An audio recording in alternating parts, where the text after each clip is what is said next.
Yeah, Jacob, make sure we're on the 24/7 channel here too. So. Hey, Jacob, can you hear me? Okay.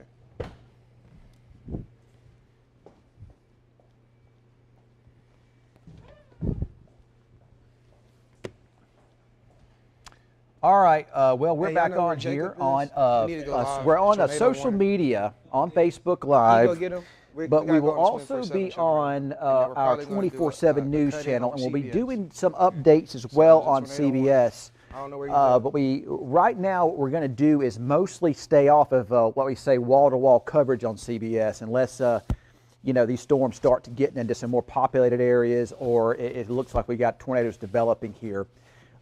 We do got a tornado warning out now down there into the southern parts of Baylor County. This is well south of Seymour at this time, well south of Seymour.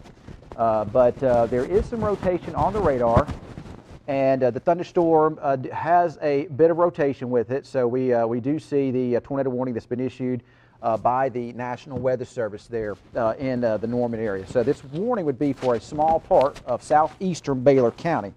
We'll have to just kind of wait and see what the storm winds up doing as it makes its way to the east. Not a lot has changed. Still don't see a highly favorable tornado environment yet, but there's so much instability out there that we are we're seeing these. Oh, I put my tie on backwards. We are seeing these thunderstorms move a little bit to the right, and as it happens, they're spinning a little bit. Now there's severe thunderstorm warnings up there into Wilbarger County. Okay, we do have those thunderstorm warnings up there into Wilbarger County this afternoon. And those are moving now into Wichita County. We'll see if there's any increasing signs of rotation with those. I don't think so. I think that's going to generate a large area of thunderstorms there. We may wind up just getting some heavy rain and some strong wind gusts and some hail out of that. That cluster is moving to the northeast, but it's merged with the supercell that was over to the west, and that could cause it to move a little more east and could wind up moving at Wichita Falls. So a lot to watch real closely over the next hour. Mostly what we're seeing at this time. So do we have any volume? I'm getting reports that we don't have any volume. Do we not have any volume? Mics are on. Okay. All right, well, we should have good volume here. So just I saw on social media report. CBS does not have a specific time, so it's Okay. on you. All right. So I'm walking over here to the wall, and here's what we got. Again, we're going to put the rotation up. Jaden, you mind framing me up here? Oh, yes. So Jaden's going to move the camera a little bit for us. So we're watching two. This is a developing pretty big supercell here. And it's got a cell merger, so this could wind up rotating over here in the Wilbarger and could maybe even get into Wichita County. Right now it's a heavy rain and hail producer. May see increasing winds with that too.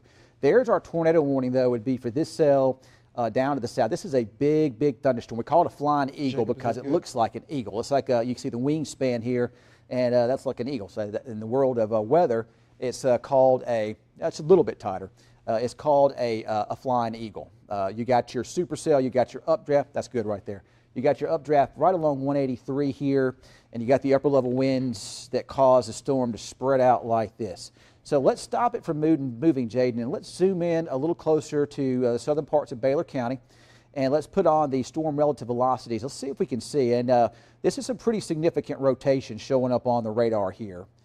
What we're looking at now, you can see the rotation. You got the reds. You can see almost like a merry-go-round here. You got the red wind, the red color showing the winds kind of spinning around and moving on the backside, and the green show winds blowing up towards the radar.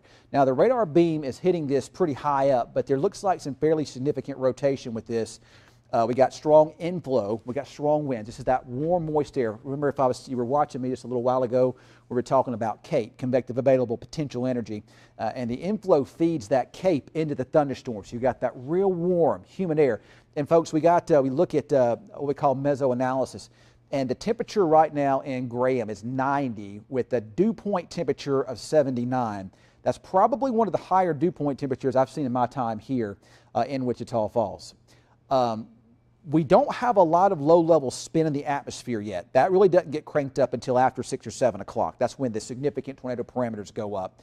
But I believe with all these storms developing, that could wind up gobbling up a lot of the instability. So it could lower perhaps the tornado threat, at least in North Texas this evening, if that happens. But we could see that threat increase up in Oklahoma. But there's our rotation.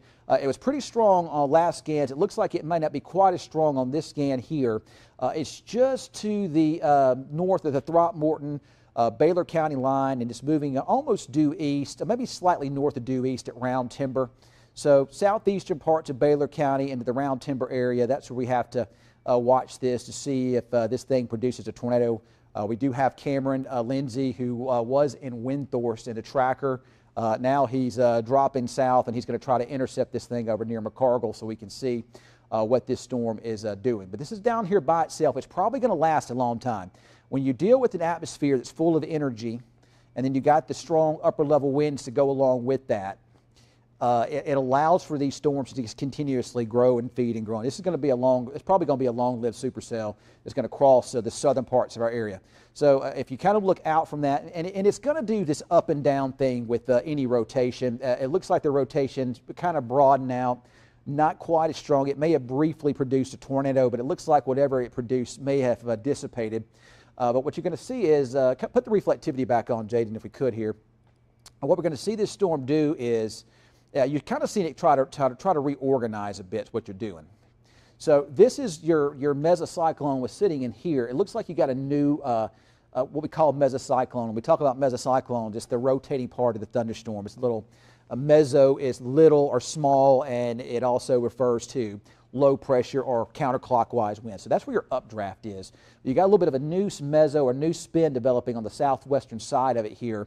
So it's going to cause it to perhaps maybe reorganize a bit here, and we'll have to just kind of wait and see what happens. Oftentimes when that happens, it can wind up really taking off as it moves east.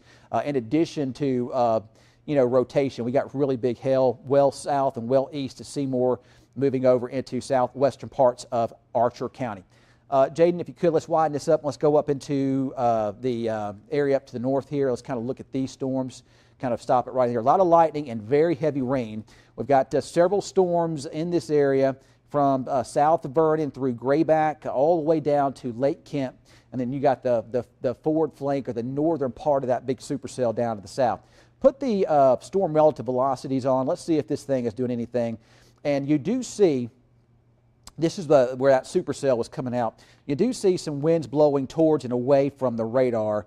As of right now, though, this looks to me more like a wind threat, and maybe a pretty significant wind threat, than it does a tornado threat. To really get the tornado threat, you'd really need to see these reds and these greens doing some different things over in here. Right now, these winds are pushing up. They're pushing up this direction towards the radar site.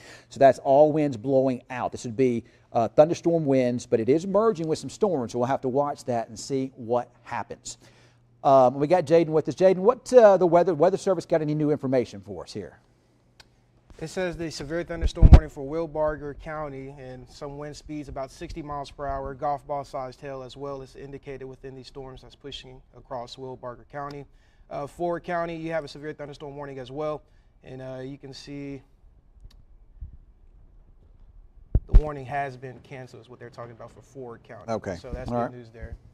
Satellite showing. Okay, yeah, that's about it so far what they're talking about. All right, well, here's what we're going to do. We're going to continue to watch this. We do need to do a quick update on the news channel series. We got golf on today, and, of course, if it's urgent, we'll certainly cover that up. We're not going to worry about that. But, for right now, we feel like this storm is fairly rural, and I feel like we could probably just kind of keep things where they are right now and just kind of update them from time to time and just kind of do what we're doing. Jacob, up in the booth, if we could, let's go check in with the First Alert 6 storm tracker. And Cameron Lindsay there, out there in the Archer County area. He's driving and moving. Cameron, what is your plan? Tell everybody where you're at right now and tell everybody what your plan is. Yep, Ken, so I am currently about 10 miles south of Windthorst right now. I sat in Windthorst for a few minutes to kind of watch how radar wanted to evolve with these storms, but now I made the decision to drop south, so now I'm currently on the way to Olney, and I will probably cut into apologize if I pronounce it wrong, but that's the current plan now where we're going. We should be able to get just under the southern side of this storm and watch the storm and see if it is producing any type of tornado right now. But our current ETA has us about 25 minutes out. It's a short trip, but we'll make it there in time to keep an eye on this thing. And we do have a pretty favorable road network. And the thing with this storm as well is that there's not a lot out ahead of it. You know, it's trying to make that right move, that due east movement. So we're going to keep an eye on that as that could, you know, help maintain that storm's intensity as it does push potentially to the east. So we should be there probably about the next 25 minutes. We'll keep an eye on that. I'll let you know if we do see anything that is on the ground with this storm. But until then, we'll just be driving. Thanks a lot there, Cameron. So if we go back over to the radar, it's kind of widen this. You do got a tornado warning down there south of Abilene, and there are your supercell thunderstorms. And it looks like we're going to probably see some new development take place kind of anywhere along that dry line. So these are the initial storms. I believe they're going to gobble up a lot of the instability, but there are some storms trying to develop behind it. We'll just have to see how things evolve throughout the evening. But typically speaking, you would expect these storms that are out there now to help perhaps maybe cool the atmosphere off a little bit as we get into the evening when the tornado parameters would increase a bit. So right now, in order to get tornadoes, you're really relying upon what we call mesoscale features, storm interactions, and different erratic movements for these storms to produce tornadoes. And that happens. It's been happening a lot lately. Actually, the big tornado up in the Jackson County area, Altus the other day, that's what happened with that. So right now, no rotation, but I'm watching this storm here over in the southern parts of Will-Barger County. It's moving kind of moving to the east, northeast. You got some storms also on the southern side. This is just going to be heavy rain, wind, and hail. This is moving into this direction. So you got this one thunderstorm moving basically along the Tillman and Jackson County line. It's a hail producer. Then you got this big heavy rain, smaller hail producer in Verne and Will-Barger County. Some strong wind gusts there, a lot of lightning with that. Then you got our supercell that could produce maybe some stronger rotation and maybe some bigger hail down to the south. Now here in Wichita Falls, you're probably seeing some darkening skies off to the west. Hard to say what's going to happen, but the way things look to me right now is these cells would probably move up into Tillman, Comanche County, Cotton County, perhaps the northern parts of Wichita, brushing through Baylor County. Then you got the thunderstorms that developed on the southern side of that near 183, and these could potentially grow a little bit and head right over the city here this evening. And then the big supercell down to the south is moving due east right over southern Archer County. So Olney, Archer City will watch you really close. It'll be a little bit longer before it gets over into here. And remember, time right now is around 4 o'clock, so it's what storm chasers refer to as a magic hour, still several hours away. And I believe that these could become pretty significant tornado producers this evening, maybe over here, closer to I-35. We'll have to kind of wait and see what happens over us. Quickly, let's go back down and look at our supercell there, Jaden. Jaden, what's going on with that storm right now? What do you see? Well, like you said, you can see this is a splitter. It's a flying eagle, broad daylight right there, flying eagle. The tornado warning right there by round timber. There's a lot of hail associated with that, Ken, as well as you can see that purple color. If our viewers don't know where to view the hail especially, you can see right there into that purple color. That's where the hail is right now as well. But this is just an intensifying storm. You know, we really got to watch it closely, and you can see the mesocyclone at the back end of that rotating.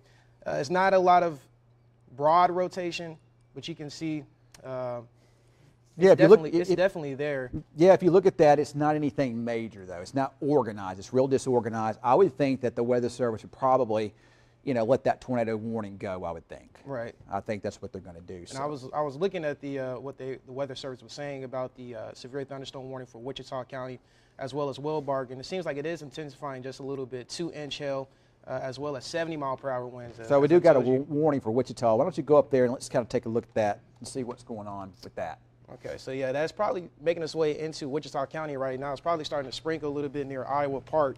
But as you can see, as you were talking about, these storms are intensifying, but overall you can see it's kind of a messy cluster right there, and not well organized. That is good news overall. We're going to just see some heavy downpours of rain, but this storm is definitely something that you need to take notice about. You know, there's a lot of activities going on right now. I know we had graduation this morning, and you're probably having your graduation festivities and everything like that. Make sure you have a way of just getting your weather updates right now. You know, we're on the 24/7 channel as well as Facebook, but have your app ready as well, just in case this thing, you know, decides to drop tornadoes or anything like that, because the environment is favorable for it. But right now, the tornado threat is low because of these storms coming in so early. So this is where it's at right now. You can see Electra, you're getting heavy downpours of rain right now, but you are included within this severe thunderstorm warning. As of right now, moving into Wichita County, there's no hail indicated with that. The hail is a little bit further back along Highway 287 and a little bit further down south as well. But overall, we're seeing some light showers right now into Wichita Falls, probably seeing a lot of thunder, a lot of lightning associated with this as well. But overall, you can see we're about to see some heavy downpours of rain moving into it, as well as Burke Burnett. You can see you're probably seeing some light showers. But over in Vernon, you're on the tail end of the storm. You're going to miss it just a little bit as it's moving towards the northeast. And you can see you're probably still getting a little bit of heavy downpours of rain further down south into Vernon. But I know you're probably hearing some loud claps of thunder right now. But you're okay. You're still inside of that severe thunderstorm warning, so it's definitely nothing to go unnoticed. Further up north into Lawton, Oklahoma, you can see there's that cell further southwest near Frederick. You're included within that severe thunderstorm warning. You see heavy downpours of rain, but the track of this storm looking to go straight towards Lawton. So if you're in Lawton right now, make sure you're watching, you know, us, of course, but further down south, watch that cell make its way into Lawton as well. So, you know, Saturday, there's a lot of events going on, and I know you know, are discouraged that the events might get rained on, but you need to, you know, focus on being safe. That's the main importance with this weather. And like I mentioned, that cell is moving rather quickly towards along I-44 heading towards Lawton. And like I mentioned, the folks down here in Wichita County, parts of Wichita County is included within the severe thunderstorm warning. You can see how fast it's moving towards us as well from the west. So yeah, that's a pretty, like you say, it's messy. It's real messy because there's a lot of heavy rain in it. You don't see a lot of what we call storm organization to it. Mostly what you see is just heavy rain there, but look and see if there's any, you know, there's no rotation in it at all. There's some gusty winds moving into Vernon now, some strong wind gusts, and that's kind of lifting up to the north there, Jaden. So you can see some pretty heavy strong winds there into the Tillman County area, Frederick area there. So, but yeah, severe thunderstorm warning now for that big supercell down there, Archer County. But as of right now, it actually looks like that storm may be trying to weaken a bit, but we'll see what happens as it makes its way kind of east-northeast into Archer County. Of course, Cameron is headed in that direction. Got a lot of stormy weather here this afternoon, a whole lot there that has developed. A lot of heavy rain and some bouts of hail from time to time. And we also got another cell that's developed on the southern side. And that's where that dry line is right now as well, Ken, yeah, right? There's a confirmed tornado to the south down that way there at that supercell south of Abilene. But it's a kind of a right mover. And if you look, you can, there's attempts of some storms up there in southwest Oklahoma too. But this could wind up being, Jaden, the main game. We'll just have to kind of wait and see how it all plays out. And like you mentioned earlier, it is probably good news that these storms are starting to fire off a little bit earlier than what we anticipated. It could to eat up all that energy that's out there. It could. I'm certainly not putting this in all clear. Right. No. But it certainly does at least give us a chance anyway for the energy to get zapped up before the low-level wind shear kicks in this evening. That's when the tornado threat really goes high. So, but let's just kind of wait and see how it all plays out. Before we do that, you know, our big storm down there. Again, no tornado warning for Archer, only severe. And if you look, next CBS break is at 4:23. Oh, that's a local break. Did they say Mike's? Oh, that was. Yeah, I was talking about the next local break. Okay, yeah, let's do an update. We don't want to do over, you know, programming, but let's do a local update there on CBS coming up when we get either going out of the local break or coming into programming. So, but we don't see a whole lot of rotation with the storm now. So the tornado threat has pretty much evaporated there and has gone away. But again, that's a big thunderstorm down that way. It just looks to me like it's trying to weaken a bit. I'm not sure what's going on. You can almost see now that it's moving a little bit more to the northeast more than east. That's what these storms are going to do, some erratic things today. When you see what we call high instability days, these storms, they do lots of organization, reorganizing, and they just do some crazy and funky things. And this storm could do that here, so we'll have to just kind of keep an eye on it here. And we'll watch the storm coming up on the rear there down towards Stanford. But boy, that's a lot of heavy rain. You can almost see it has generated a cold pool, but that cold pool is moving northward there into Oklahoma. So You know, and it could wind up. That could wind up helping parts of southwest Oklahoma. But I do think, Jaden, that as we get into the evening, it could get pretty rough over here. Close to especially I-35. into Oklahoma. Yeah. If you have any family members up into the Oklahoma City area, and I know a lot of people up there in Oklahoma City, Norman, Edmond area, even El Reno, you can see just how far that tornado watch stretches all the way up into Kansas, Wichita, Kansas. But those storms get into that environment that's very favorable for tornadoes to break out into Oklahoma. You definitely need to watch and check on them. Yeah, of course, we'll watch that. So far, no confirmed tornadoes, at least in our area. There's one down there to the south, but we'll see how these storms behave over the next couple of hours here, especially these storms that are kind of moving through the western parts of which, those storms are just messy, just a lot of heavy rain with those. Those are just heavy rain storms.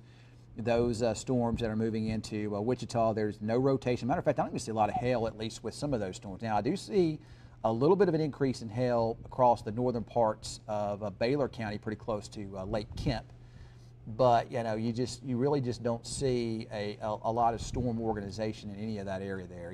Pretty good wind gust in there, but no rotation showing up on the radar, which is certainly some. We're in the break right now. So, all right. Well, what we're going to do is when we if this is the national break, let's go ahead and do a little weather. Is this national break, Jacob?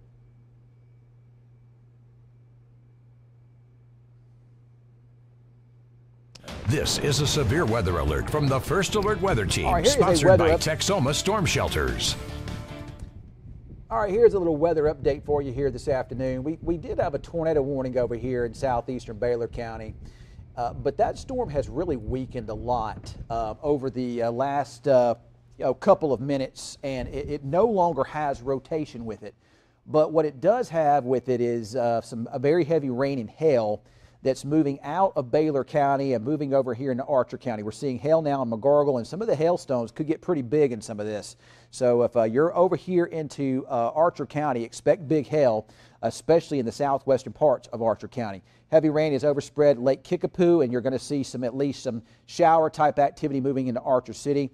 The cell was moving due east, but now it's moving a little bit north of due east. So where you have the rotation or the updraft back in here, it may wind up lifting more up here into Archer County here, so we may have to watch that. But again, there's no rotation, and I think our biggest threat with this storm is hail at this present time, and we could see some of this hail develop down into northern Young County, and Olney, you could get in on some of that as well. So tornado warning was up for southeastern Baylor. It looks like that has now weakened. Main threat here in Archer County is going to be heavy rain and hail, and that will continue to slowly move into the east of here. We may see some of that develop down into parts of Young County. Olney, you could get in on some of that, and eventually this is going to make its way over towards parts of Clay, maybe Jack County as well. Quickly, let's go up to the north if we could, Jaden. Heavy rain moving across most of western Wichita County now. Heavy rain in Electra, spreading into southern parts of Tillman County. There are warnings out for this cell. I think mostly what you're seeing with this, though, some strong wind gusts crossing the Red River here into Tillman County and kind of up here into Frederick. There's another thunderstorm up here. It's got a little bit of hail. Other storms are developing on the southern side of this. This activity is moving to the east.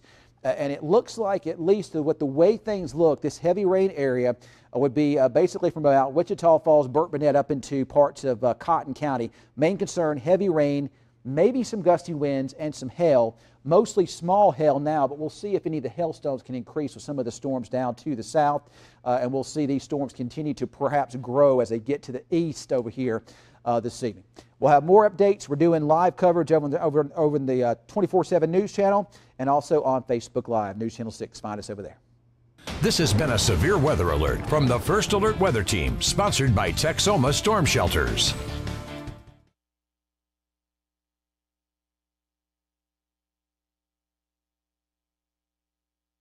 Let's check in with Cameron here and see where Cameron is located and see where he's at right now. Cameron, in the Convention Nation Entertainment First Alert Storm Tracker, where you at right now? What are you seeing? All right, Ken, I'm not seeing a whole lot right now. I'm 10 miles east of Olney right now, and actually, I was looking at my mapping situation, the radar, and I'm actually going to be in a fantastic position to keep an eye on this storm as it does evolve. And in terms of what I've seen, there hasn't been much to see. We've seen a few lightning strikes out here, not a ton, just a couple lightning bolts coming out ahead of the storm, but it's been pretty quiet. The winds, they're gusty at times, but it's pretty calm out here at this time.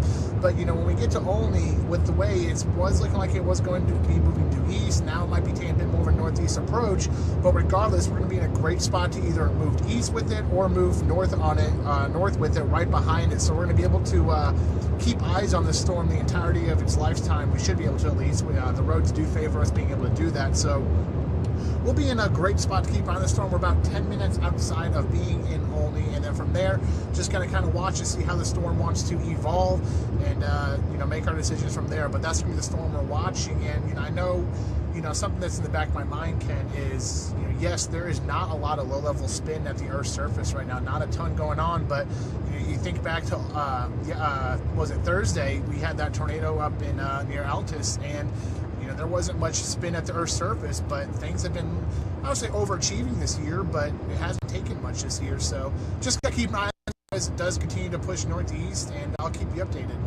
Thanks a lot, Cameron. Stay safe out there. So we are watching these thunderstorms again. No tornado warnings there. So Jaden, what is the Weather Service saying about that tornado warning down there? They were talking about, whether or not to cancel it, because as you mentioned earlier that, it seems like it was weakening a little bit behind where that mesocyclone was. But they talked about as well as extending that tornado warning due to a wall cloud being observed. So let's see exactly what they're saying now. Funnel cloud being reported there, down there towards the southern Baylor County storm. You see a little rotation in there, but not a lot. Well, I mean, it looks like they canceled it. Yeah, but I would think if they've got a funnel cloud being observed with that, I would think they would probably, reissue that tornado warning, I would think. Mm-hmm. So, we can look at the velocities on radar, and you can see a little bit. I don't see a lot, though. It's not, of course, this is a long way away from the radar site. And, you just don't see a lot. I think what the storm is doing is trying to reorganize, mm-hmm. I believe, if we just kind of do a little storm analysis here anyway. It's been kind of looking a little bit on the kind of the strange side as of late. It almost kind of looked like it's trying to split. So what we do when we're in wall-to-wall situation, Jaden, and with you guys, still being new at a lot of this here, you got to talk out loud. You're doing what's called analysis. So people hear what you're saying, but you're doing analysis, and you're letting people hear what you're thinking. Mm-hmm. So that storm to me, I think, Jaden, is trying to reorganize down to the south. Right. So you've seen a couple mesocyclones on it, and again, mesocyclone. Let's just use a simple term. It's just the spin in the thunderstorm. That's all a mesocyclone is. The fancy word for it is mesocyclone, but you could just say the turning of the wind. So you got a little hook there, right on the border of Baylor and Archer County here. A very small hook, but I almost want to think that you may have something trying to reorganize back here a bit, because this is trying to lift a little bit more north. We could try to see a split off of this too. Yeah, I was just about to ask you that. Yeah, we could. There's a new tornado warning out there now that covers all of the southern parts of Archer County. Mostly rural areas, though. This is mostly down south of Archer City. It's north of Olney. It does go over to Windthorst, but to be honest about it, this storm is quite a ways from Windthorst. So Windthorst has plenty of time to watch this. I don't think it's anything that is imminent into the Windthorst area right now. Now, Archer City, the tornado warning is going to be south of you. As long as the storm continues to move east, then there will be no tornado warning for you in Archer City. It'll be south of you. As of right now, the way it looks here is at least the rotating part of the storm will continue to slide through the southern parts of Archer County here. If the storm tries to hook and turn a little bit more to the right, it could wind up moving down into Young County too. But you can really just see, it's interesting to watch storms, supercell storms with environments like this. This is a really strong thunderstorm here. And it just looks to me like you've got maybe something trying to split off the back. So when we talk about a split does a couple things. So you got this thunderstorm here, and then you see a bit of what's called a split. This means this part of the thunderstorm goes to the left, whereas the bottom part turns to the right. The left split produces hail. Now, sometimes it can produce weak tornadoes, but usually it's just something weak. Whereas the southern part of the cell would be the one that you have to worry about for a tornado. So Olney, I'm watching you closely. It's going to be a close call for you, but as of right now, it looks like it stays north of you, just barely. Looks like the rotation is just south of McGargle. Let's put the storm relative velocities on, and you can see the rotation. It's basically, and it's not real strong here at all. It's basically right there on the border of Baylor, Archer, and Young County. It's that little red and that green is showing up here. Nothing that's too wrapped up yet, but certainly does look like they're at least a wall cloud, and there has been a funnel cloud reported from this. And also look at here, that is the winds. That's winds being generated from this thunderstorm. They're lifting up north here. I think you're getting a split over here on the back side. So I think that's what you're seeing. I think you're seeing a new updraft right in that area. That's going to split, maybe. We'll see. I'm not 100% certain, but that may happen. Jaden, I want you to go up to the north and take a look at those storms that are kind of moving through, parts of Tillman and Wichita and into Wilbarger and Wichita County. Kind of talk about them a little bit. Yeah, so if we switch over to reflectivity, there's a lot of lightning associated with these storms, and if we put it into motion, you can see Electra, you're getting lots of rain right now. Like I mentioned, lots of lightning as well. But the good news about this, as I mentioned earlier, it's a messy cluster. It's not organized. That's what we don't want. We don't want an organized storm because that's when it can intensify, and that's where you get all the other hazards as well. But the good news, it looks like they just went ahead and did another tornado warning up near Frederick right now as well. Yeah, we'll go up there and look at that too. So stay on over there, and I want you to, we're going to take off some of this lightning here, and I want you to kind of talk about, what's going on up into those areas there. So I'll tell you what I want to do now is, so we're going to go ahead and cover up the golf on CBS. So let's go ahead and go live on all platforms as this thing's about to move through Frederick. So let's go ahead and go wall to wall over on CBS. So they're going to be doing that. So we're going to stay on. We'll remain on our 24/7 news channel and also on the social media as well. But now that we got a tornado warning there and up close to Frederick, Jaden, they've had so many bad storms up there near Frederick this season that we just need to kind of keep an eye on that. And that's similar to that spot where the last anticyclonic tornado was, real close to the radar. So. Yeah. All right. So Jaden, we'll walk over here on the wall and kind of talk about this storm a little bit, and we'll see what we got going on. We're going to, of course, we got 2 tornado warnings now. We got this one that's ongoing there into parts of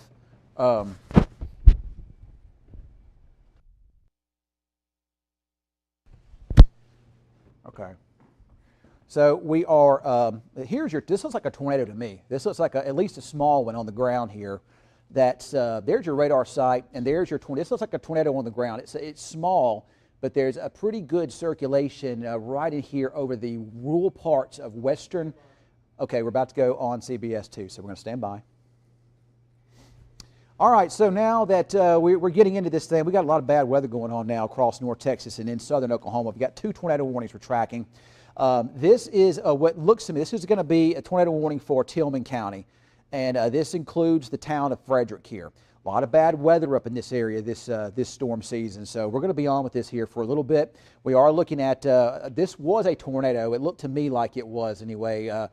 Judging the velocity, like a pretty small tornado at that, but it looks like it's weakened a bit since this warning was issued. But there might still be a very small tornado here to the southwest of Frederick by about 10 miles. You kind of got the winds moving in some opposite directions here in a very tight manner. So it does look like we had at least a tornado on the ground here briefly as it developed here, and it's moving northeast. And it could impact Frederick. We'll see if the storm can continue to show signs of rotating. Jaden, put out put the reflectivity back on here, and you can see the hook. Here's the hook on the back side of this, but there's a lot of interference coming in from the south with some heavy rain. So I'd be surprised if this lasted for a long time. Typically speaking, you got something new, Jaden, over there? Yeah, where is the Olney tower cam? Cam says we need to pull up the Olney tower cam. I'm trying to find it. All right, let me walk up here. Let's I tell you what. Let's go down to the let's go to that southern part of the storm there, because we do got a tornado warning not only for the Tillman County area, but we also have the tornado warning up for Archer County here too. So we do got our Olney tower cam that we can pull up, and hopefully it's pointing in the right direction so we can see it. Give me a second here and see. I have to find it. But we certainly are watching that storm with the tornado warning. I think that this is going to go a hair north of Olney, to be honest about it. I believe it is anyway. But we still need to keep a close eye on it, just in case here, to see what it may do. So this would be our Olney tower cam. And let me take off the temperatures here so we can see it a little bit better. But you can see it looks like a wall cloud. It looks like it anyway from our Olney tower cam here, Jaden. So I'm going to walk over on the wall and kind of show our viewers what we got here. So this is looking at that storm. I believe the storm is passing just north of Olney, just kind of based upon the way things look here. And we do have a wall cloud that's sitting right in this area here. And what you look for is, this shows the cloud kind of, this is your rain shaft. And this is, when you find a wall cloud, you look for it kind of to slant in towards the rain shaft. And this is where you see your spin. It almost looks like you got some little funnels trying to drop down out of it. But this would be, keep in mind, when you look at this, this is up there looking a ways away, and it's up there into, I would say, southwestern Archer County. Pretty good wall cloud here. Probably pretty good spin on it too. But we'll just watch and see what happens. This is just north of Olney, but it could be a close call there. So we'll have to watch Olney and see. All that storm has to do is just deviate a little bit to the right, and then all of a sudden you're in trouble there in Olney. But as of right now, you can see this wall cloud. It looks like it's trying to develop a funnel here on this side of it. Pretty, almost looks like a pretty broad funnel, pretty bulky funnel, trying to come down out of this thing here, Jaden. Hard to tell, but it looks like we got a funnel developing there, just northwest of Olney. Looks like a pretty large funnel cloud trying to develop from our Olney tower cam. Cameron is also getting in position right now. He's almost ready. And okay. So he's staying on standby right now. So Cameron, just give me the word whenever you're ready. All right. Well, it does look like, we do got this. Now, if you're in Olney right now, we're just watching you very, very closely, okay? If you're north of Olney, you want to take this pretty seriously and keep an eye on that. You can almost see some little horizontal spins coming off of this too. Oftentimes when you get these funnels that develop and you start seeing horizontal spins, it indicates that there could be a pretty significant tornado trying to develop. So let me know when Cameron is ready, when he's got a shot and he's ready. But this is a live shot from our Olney tower cam. You got your wall cloud. It looks like a funnel in here. Hard to say from this, but it looks like a pretty bulky, pretty large funnel. Hard to say if anything is actually touching the ground from here. But you certainly can see it. You probably got your rear flank downdraft trying to wrap around it here. And one thing that we're seeing with the rear flank downdrafts today is the fact that they're warm, they're not cold. So that actually increases your tornado chances sometimes. So it looks like we got Cameron perhaps ready maybe. Cameron in the first alert storm tracker. Cameron, a pretty significant wall cloud there. What you got there, buddy? Yeah, Ken, looks like we're looking at a pretty thick funnel cloud on the right side of your screen right now. And as I'm looking at our observations, we've got dew points in the mid-70s down here in Olney. And you have that. You have temperatures of right around 90 degrees, looks like. So you have plenty of warm, moist air out ahead of the storm right now. So that's going to be favorable energy for this storm to try to produce. Now, is it producing at the moment? No, it does not look like it. But this is, at times, I have seen this wall cloud low where I just had to get myself into a better spot. But it's a pretty large looking funnel cloud right now, and it's trying to get its act together. But right now, nothing is on the ground, but we're going to keep an eye on this thing and see if it's going to produce. How far away from Olney is this rotating wall cloud? Ken, I'm only about maybe a mile west of downtown Olney, so it's right near Olney. But I think this will go north of Olney, but it's going to be a close call. So Olney needs to start taking their storm plans and start getting into shelter if this wants to try to produce. It's going to be too close of a call to say Olney, you're in the clear on this. Trying to get a little bit closer to the ground there too, Cameron. Does that that telephone pole's kind of in the way, so it's kind of hard to tell. But do you see that yourself? Do you see what looks like maybe try to spin down and condensate down a little bit? Yeah, Ken, it's definitely trying to condensate down a little bit more. You can see, especially you got that ragged structure there on the right side of the screen, but on the bottom it's starting to try to lower. It's continuously trying to lower, but I'm just watching to see if this wants to try to put it down. It's starting to organize better by the second, so you could get a tornado out of this one, but we'll have to keep an eye on this, but that's what we got going on right now. All right, well, Cameron, we're gonna keep your feed up in our down here. But what I want to do now is I want to go back over to the radar, and if we see anything drop, that thing is really getting low to the ground there, Jaden. But you think we should just go ahead and put a double box up? Yeah, you can put a double box up with Cameron's the tracker feed in one and the radar in the other. So, you know, that storm certainly does have a pretty nice looking, and you can see a pretty good couplet with it too. So based upon radar, what I'm seeing there, Jaden, is exactly what we see there with our tracker camera. You see a pretty tight area of rotation, and you see your big blocky wall cloud there. Matter of fact, go back over to the just go to Cameron's feed, and when you can get a double camera shot, that'll be great. But you can see that big blocky wall cloud, and this is very close to Olney. I think it's going to just barely miss the town itself. But if you live anywhere on the north side of Olney, really watch our broadcast here pretty closely, because this thing could produce at just about any time. Remember, there's not a lot of low-level spin yet in the atmosphere, but there's a lot of instability out there, and this thing could produce at just about any time. So we'd have to keep a very close eye on it as this storm is moving in that particular area. Wall cloud looks a little bit more ragged than it did, but certainly is something to keep an eye on. Well, let's go back over to the radar. We still are watching our tornado warning up here in Frederick.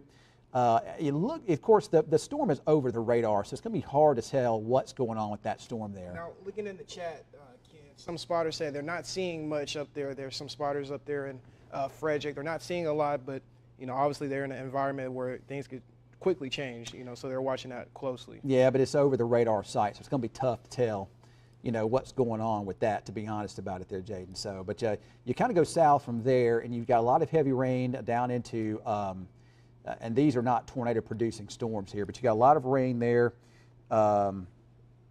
over the Granfield area in Tillman County. Severe thunderstorm warnings for there. Now, these storms are going to lift up towards Lawton. We'll have to watch them closely to see if they start spinning as they move into that direction there. You jump down to the south, we got this warning, severe thunderstorm warning for Wichita County. You know, one thing that's good though is there's a lot of storms around us, and that could be gobbling up the instability. So that could wind up perhaps maybe hurting or maybe helping us some. You know, it could cause that storm to keep from really taking off. So you got the big storm to the south, you got storms to the north of that. So mostly a heavy rain and smaller hail producing storm there in Archer, moving into Wichita County, but so far so good here in Wichita County. Then you got this storm that's, you got another splitting storm, yeah, back to the southwest there. Those don't look all that intense. I think they're moving into an area though that's been the Cape, the instability's just been gobbled up here this afternoon. So, of course, you got the big tornado, big storm down to the south there, and these storms are going to gradually build up into Oklahoma this evening. I think there could be a pretty significant tornado threat there, especially Oklahoma City and maybe to the east there. Could be pretty significant weather up that way this evening. So, and it looks like that storm down near Olney, the structure is still falling apart. Yeah, it's not as organized as it was. But let's go back to the radar, and we'll check back in with Cameron here in a minute. So what we want to do is kind of look and forecast downstream, downwind a bit here.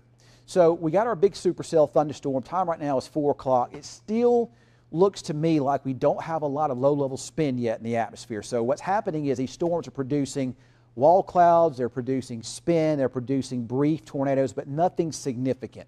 Not yet anyway. But again, this is very close to Olney. You got a little bit of rotation showing up there with it. This storm is moving almost due east. So this is going to move over into southern parts of Clay County and eventually going to move into northern parts of Jack County. Actually, I was looking at weather information earlier today from the HRRR computer model. It did have one big supercell down here that fights and lives all the way over here into Dallas. And even though, you know, you look at the outlook from the Storm Prediction Center, and they don't have a big risk for tornadoes over here in Dallas. But if this storm continues to look the way it does now, by the time it gets over here, it could really be nasty over there in the Metroplex here later on this evening. So we'll have to watch it. Let's go back over to Cameron and the Comanche Nation Storm Tracker here. Cameron, looks like the wall cloud's still there, but a little more ragged than it was. Yeah, Ken, in the past, since you last took me in the past couple minutes, the structure has definitely weakened some on the storm. Not as impressive looking as it was. And looking at some weather observations really quick, I mentioned 98 degrees. That was my fault. That was the real field temperature. The current air temperature here is 88 degrees, and the dew point is at 75 degrees. So plenty of still really warm, moist air. And this air does feel ripe for a tornado to try to produce. It does favor the thunderstorm in terms of strengthening. Winds, they're coming out of the south at about 12 to 15 miles per hour sustained, then gusts are up to 20 miles per hour. So it's feeding in some pretty favorable air at this time, but the structure has just not really held up in the past couple of minutes. So, but it can happen fast. So we'll keep an eye on this thing to see if it wants to try to restructure itself. And again, we're in great position. We're about 1 mile west of Olney. And with the way the storm is moving, I think it's going to go just north of downtown Olney, but Archer City probably needs to be on the lookout for this one, Ken. On that, we can go back over to the radar, and I'm just kind of investigating storms here that are trying to move into Wichita County. But the good news is these storms, I believe these storms are really going to struggle. But we still could see some heavy rain and some smaller hail with these storms that are moving out of Wilbarger County into Wichita County as they try to make their way towards Iowa Park and up towards Burkernett, maybe brush parts of Wichita Falls as well. I think the big storm to the south, though, is going to help us out, though, and going to keep that one from getting too out of hand.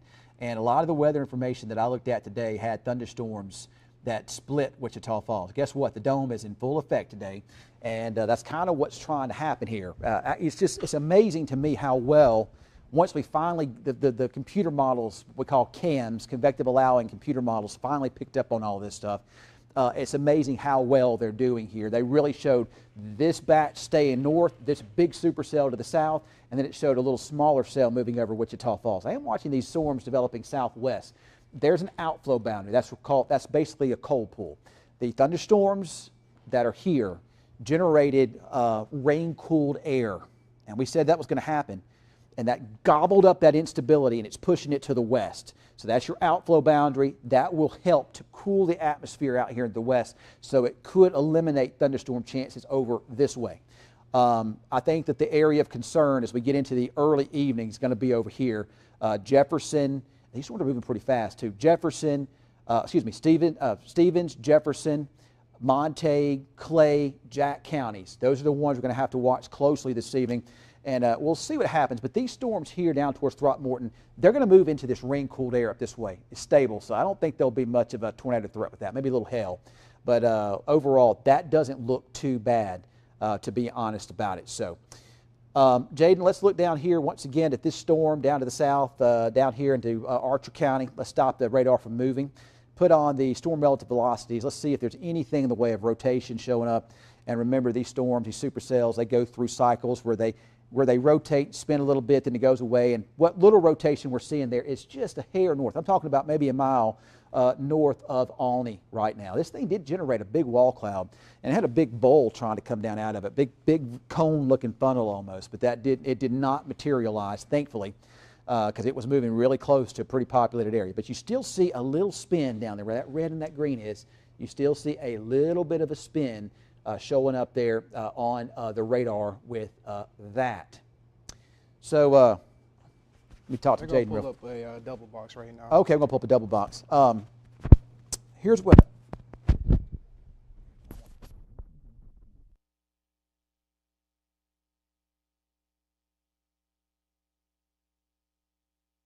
I'm back. I had to communicate there with Jaden for just a moment about something. So.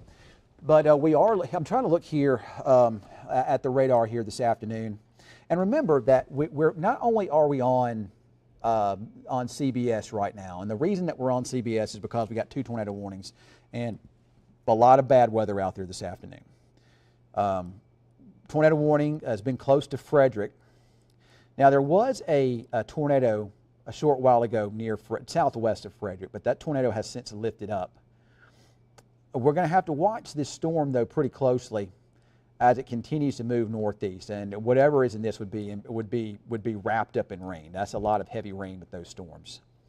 That's headed right at Lawton, And right at Cotton County, there's another pretty big storm in those areas. There's three different cells. Those are moving to the east-northeast, and I got a bad feeling that as these storms get up closer to Chickasha and Oklahoma, especially Oklahoma City later on this evening, they could become pretty significant, perhaps tornado producers. Now, it does look like the storms down here in Wichita County are trying really hard to organize a bit. And by that, I mean that we've got a little bit of you can see almost a slight hook that's developed on the storm. But I would believe that this is probably ingesting cooler air. I would be surprised if this were ingesting a lot in the way of real unstable air, because you got the big supercell to the south there. Only way it would have a chance is if there's some way or another it feeds, gets its air over here from the clear air. But you do see a hook that's developed here in southeastern parts of Wilbarger County, and the hail has increased a little bit there along the border of Wichita and Wilbarger County, near or just north of KMA.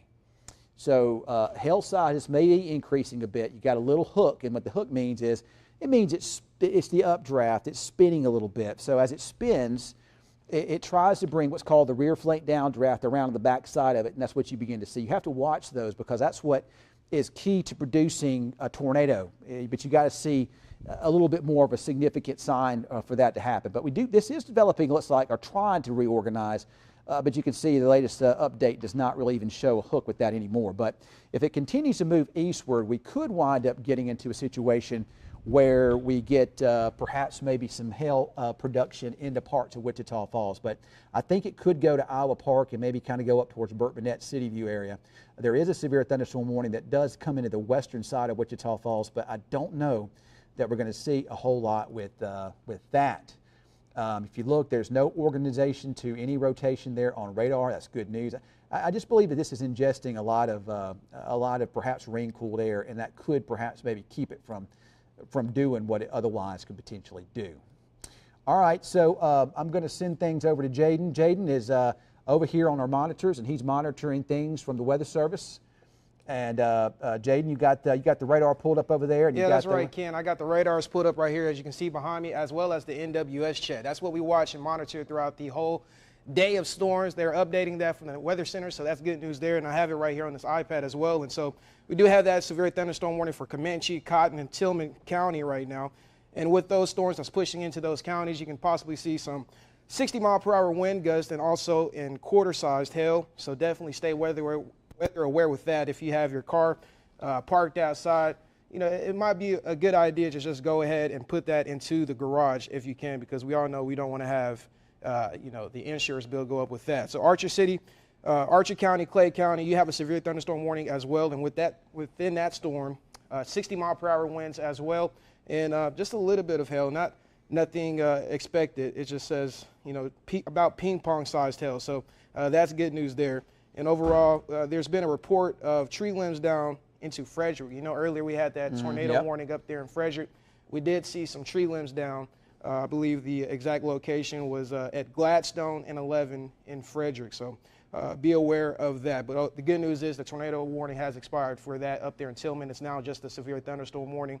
And Ken, you know, I'm gonna be right here with you by your side the whole time looking at these chats. So yeah, I know you are. You're doing a big help too, helping me analyze radar, and just doing a really good job, both you and Cameron. So, all right, let's go back over to the radar here if we can. Cameron's trying to get into reposition. So the thunderstorm with the tornado warning on it down there in Archer County it's recycling. And I believe you see perhaps maybe a new area. It's either a new updraft or perhaps maybe a new mesocyclone is developing back here on the rear side of it. So you've got one part of the hook that's over in here, and then you got, looks like this is another updraft maybe developing over this way here. So as you see this happen, now if you think about the big tornado that we had up in Jackson County a couple nights ago, something similar happened. You had a thunderstorm, you had two thunderstorms. You kind of had one that kind of split off, and you had another one that kind of developed on the rear flank of it, and it kind of ingested it. And if you can get these storms to ingest and you get the main thunderstorm to gobble up these other thunderstorms, what I'm trying to say here is it can sometimes increase the tornado risk. Right now, this is mostly a hail risk. We still got the hook. We still got a little small rotation just north of Olney here. The storm itself is moving east, but with another storm developing on the back side of it, don't be surprised if it tries to move a little more erratically and try to move up here closer to Archer City.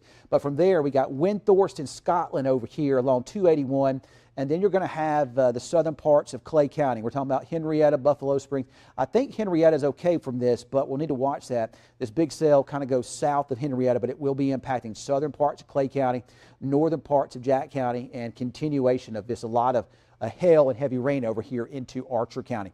Cameron, it looks like you're trying to move and get in a better spot. What you got going on, where you at, and let our folks know what you're seeing. All right, Ken, I just entered Archer County right now, just the southern tail of Archer County, and what I'm doing right now, I'm on 79 North, and basically what I'm doing is I'm getting on the southern tail of the storm because it's kind of had some, not continuous movement. It started to go east and it goes to northeast, so it's been kind of a back and forth battle with the storm, movement on the storm. But what I do see right now, I do see the rear flank downdraft right now. I don't have the camera set on that now, but we can see the rear flank downdraft. That wall cloud we saw earlier, I did see that in fact get picked up, so that has been lifted. I don't see a wall cloud at the moment, but viewing conditions are not super ideal. There's a lot of moisture out here, Ken, so it's hazy. Not only that, these could be potentially rain wrap because we have a lot of moisture in the atmosphere. There's a lot of rain that could be coming down with these, so they're going to be a little bit harder to see. But right now, all I can see right now is just the rear flank downdraft. I don't see any significant wall cloud at this given time, but I do believe it is in a bit of a recycling stage, so it could be trying to restructure itself once again. So I'm going to keep saying I'm 79, and I'll be able to follow this thing all the way up into Archer City if it wants to try to make a run into Archer City. So I'll have to keep an eye on this thing, and if I do see a wall cloud, I will report to you on that. Feed up here so we can see these thunderstorms. Your feed up here, we can see exactly what's going on. So that's really good that we have that. So looks like the Weather Service is going to cancel that Tillman County tornado warning. So that is certainly some good news. So it looks like from the Weather Service, we're talking about our low-level wind shear has increased up a bit. So over south central, southwest Oklahoma, west northwest, SIG tornado parameters up to 4 to 6 within a broad bullseye currently surrounding current supercell. So that does tell me the atmosphere is trying to become a little more fair. Oh, we got a good wall cloud. Let's go back over to the storm tracker. Cameron, it looks like you got a pretty good wall cloud there now. Yeah, because actually the wall cloud's actually a bit more visible to the camera itself. It's able to kind of pick up on those darker grays a little better than my eyes can. But yeah, there is a wall cloud on the top of your camera there, at the top of the screen. You're seeing the rear flank downdraft, that air that does wrap around the backside, and starting to see some clouded ground lightning with this storm as well. So you got a wall cloud. It doesn't look super impressive at this time right now, but we're gonna have to keep an eye on this because it's structured. It started to structure, then it falls apart. But like I say, it's kind of in a bit of a recycling stage. And again, I'm on 79 North, just crossed into Archer County, and this road will allow me to keep on the backside of the storm and follow it if it wants to try to make a run at Archer City. You're right. It's real hazy out there, Cameron, with all that moisture. But you can definitely see the wall cloud there. It's just hard to make out, significant details with it because of the haziness. But for viewers at home, you can see if there's any way, Jacob, that I can walk on over the camera there, or walk over the storm tracker. That'd be great. I want to show viewers what's going on. So what you got is you've got inflow and you've got outflow here. Whenever I talk about thunderstorms and they're rotating, if you watch me enough, you hear me say, to get tornadoes, you've got to have the push and the pull. It's a dance almost. So if we look here, this is your inflow. That is your warm, moist air feeding into the thunderstorm. That's your cape. That's your instability that's feeding into the thunderstorm. And then back over here, this is what we call the rear flank downdraft. That's just some thunderstorm winds that come down out of the back of the storm. And with the storm spinning and rotating, it causes those winds that come down at the back of the storm to kind of try to wrap around it some. And if those winds can wrap around it and start to interact with that inflow, what it does is it begins to narrow the channel. It narrows the, when it gets tighter, it begins to narrow the tunnel there of the inflow into the thunderstorm, and it causes the spin to speed up. And as that happens, the pressure begins to drop, and that's when you see lowering. You do look like we got a little small funnel cloud right there in the middle of it. Cameron, we got you on. Cameron, do you see a little funnel cloud with that? Ken, truthfully, with my own eyes, it is really, like, I'm not gonna lie, it is very hard to make out any distinct features outside of the wall cloud and the rear flank downdraft, because, again, that camera does pick up the grays a little bit better, and it's really hazy out here. That dew point is in the mid-70s right now. We clocked a reading of just between 75 and 76 degree dew points. There's a lot of moisture in the air, which does make these things a bit harder to see. So me personally, I might be able to see with my own eyes where you're looking at, but it's not clear enough for me to confidently say, hey, Ken, there's a wall cloud. That's just really difficult to see right now. So that's what we got going on right now, Ken. To the radar, the double box. I want the big box to be the radar, small box to be Cameron here, we're kind of there's some really interesting things that are taking place down here in Archer County. We've had storms that developed on what's called the flanking line. We've had new storms and they're now fired up on the back side of this one here. It's going to be real interesting to see how this storm interaction takes place, what all takes place. So there's our big supercell. Archer City, you're seeing heavy rain now. Maybe some smaller hail. It may try to pick up some. But our thunderstorm here still may be moving a little bit north of due east. And it's going to be a close call. It's going to pass a little bit to the south of Archer City here. But we got these new storms that have blown up now on the west side. These are actually lifting more north. And it's just going to be interesting to see how this impacts these storms over this big storm over here. Now, these storms are developing to the southwest of Wichita Falls, and these storms could perhaps build into Wichita Falls here over the next hour and produce heavy rain and maybe some mostly smaller hail threats. I don't think we have that much of a tornado threat with these, at least right now. But if something happens that this storm reorganizes, and you wind up seeing it reorganize back to the west, which I don't think that's going to happen, then we could have to worry about that up here. But right now, I'm thinking that this storm, like I say, the hook is moving a little bit north to due east, kind of moving, going to pass just south of Archer City, and then it's going to cross over here, 281, pretty close to Scotland, and then you got to worry about Lake Arrowhead. So if you're over here, Lake Arrowhead, you got this big supercell just lurking off to your south here. Hopefully that rotation will pass to the south. But we do got this supercell, and let's go to the shot there from the storm tracker. What a big wall cloud that is there, Cameron. Of course, it's hard to tell. I don't see a tightness in there. Do you? I know you're there live. You said you can't see very well. What do you see in there? I can't. Yeah, what you're seeing, I can't tell truthfully from my vantage point right now. I don't know. I don't think you're looking at the wall cut necessarily. I think you're looking at more of the rear flank downdraft right now. And I'm getting closer to the storm right now. We're pushing into this a bit better now.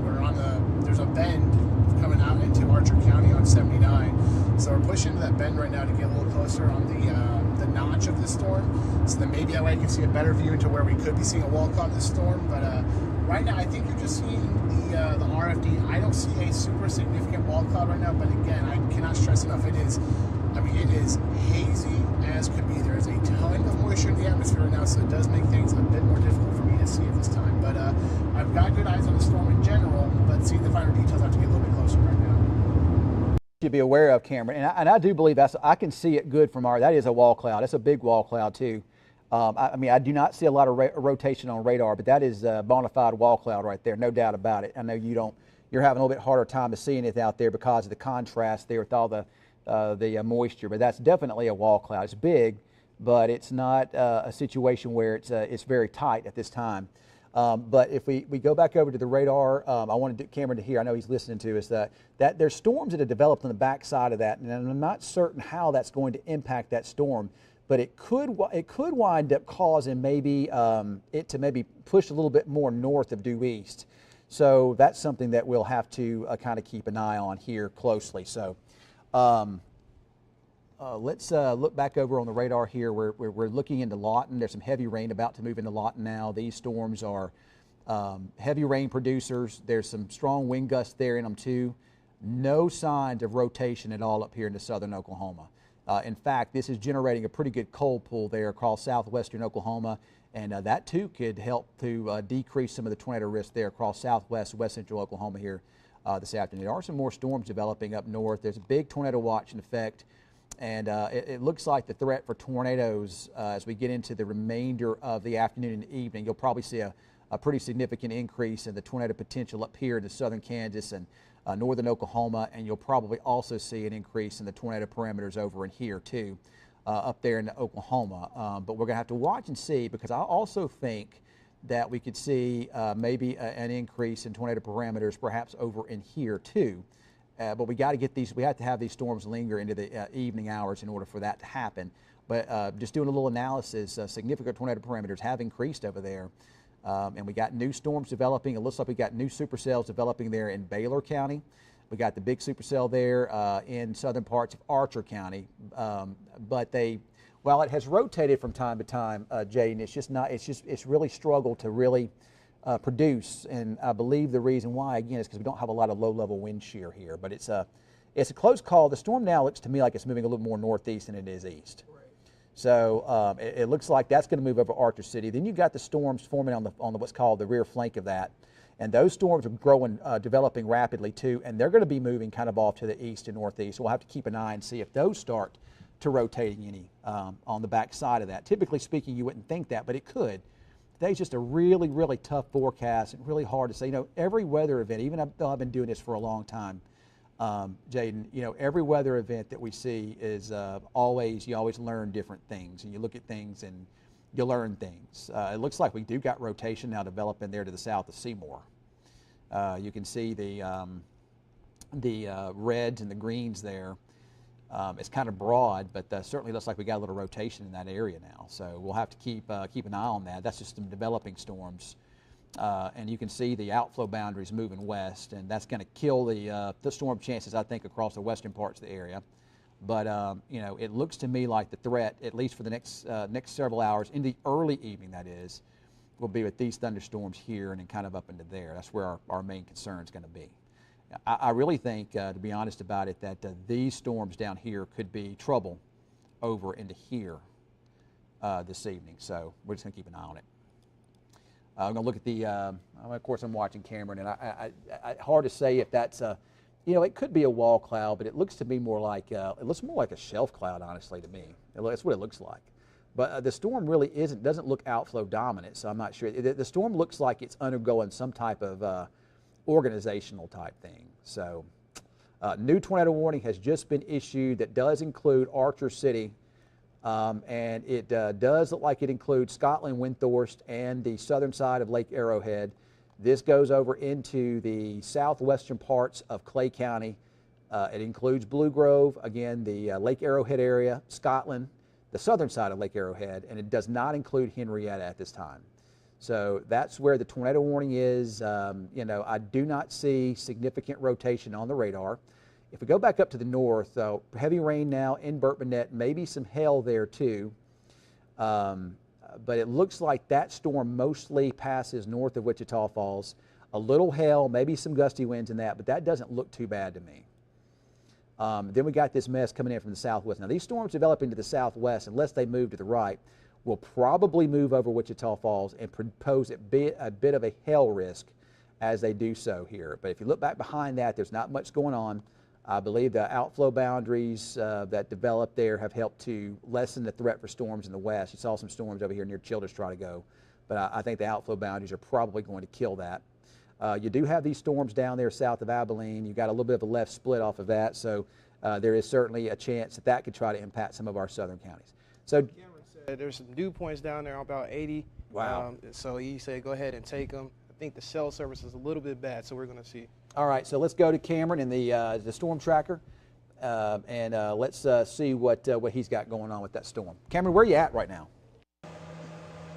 Ken, I'm 79 north, about a couple miles into Archer County, right now on the southern side of Archer County, and cell service has been kind of spotty along this road, but I did want to touch base with you and let you know on some weather observations out here that the moisture has gotten better here in southern Archer County. That dew point is at 78 degrees, and your air temperature is reading at 83 degrees. So your cloud bases are going to be very, very low out this way. So I thought that was an interesting observation as we get closer to the storm, that the moisture profile seems to be a little bit better out near this storm. So that could be something worth noting as the storm does try to continue to structure itself. And you know, I've heard you talk about that storm on the backside of it. You know, maybe that could give it just enough of a boost on the backside. So we'll have to wait and see. But I'm about to keep pushing north on 79 so I can stay up with the storm. But I did want to touch base with you and let you know on some of those, I thought, pretty notable weather observations out here. All right. Well, I do appreciate. Hey, let me ask you this: what are the winds like out there? Are there any winds that seem to be blowing into the storm?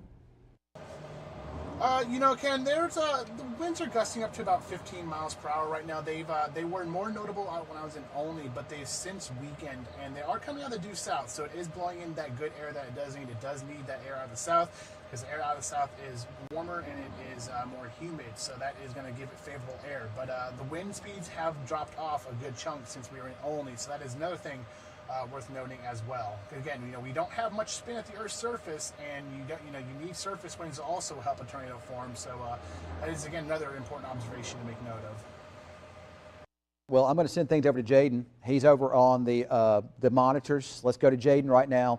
And Jaden, what is the National Weather Service saying about that storm down there in Archer County? Yeah, so models are very bullish on the storm in southern Archer County, maintaining a significant helicity track as it moves towards the east. Now, it is persistent supercell, and we are continuing the tornado warning. So that's the reason the tornado warning is being continued over there towards the Archer County, as we just saw Cameron's shot down there near Archer County. But overall, like I mentioned, maintaining a significant helicity track as it moves towards the east. So there is still some spin within that storm, and so that's the reason that they're still continuing to have that tornado warning for the Archer County down there where Cameron is at currently. So that's what we're seeing right now, Ken. Of course, I'm still going to be tracking this, and I'll let you know more details that I see.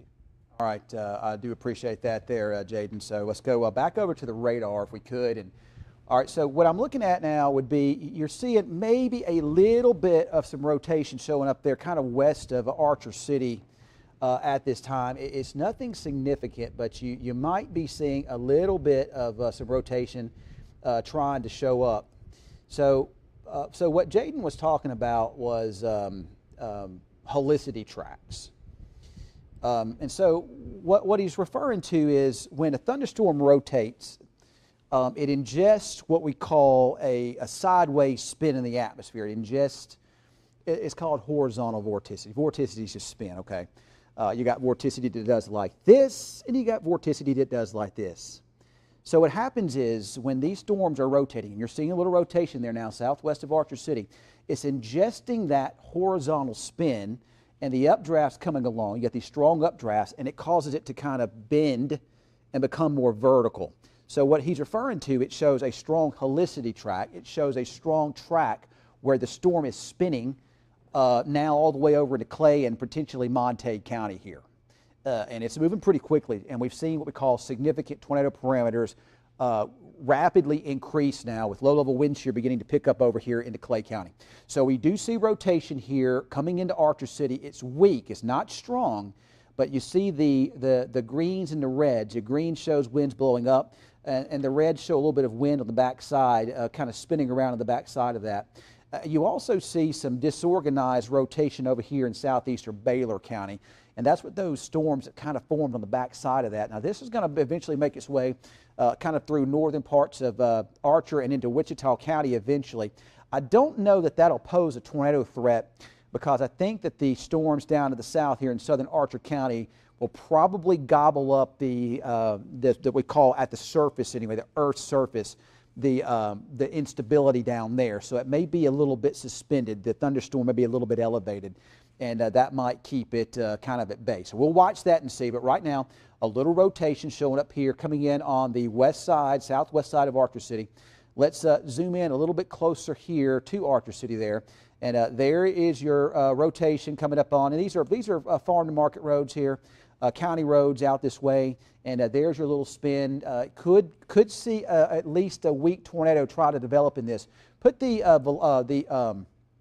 reflectivity back on, if you will, here. So there is your hook right along FM 2178. And I think that that's going to move right over Archer City now. So Archer City probably has a tornado sirens going off. You got some pretty significant hail, at least probably up to the size of golf balls, about to move into Archer City. There's the latest update. The hail sizes are increasing a bit. You do not have a big hook with this at this time.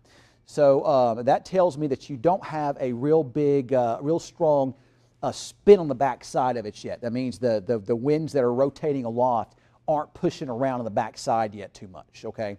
So you don't have that big wraparound effect yet. You do got some winds, some moisture blowing into it. but you don't have that wraparound effect yet. So kind of broaden this a little bit.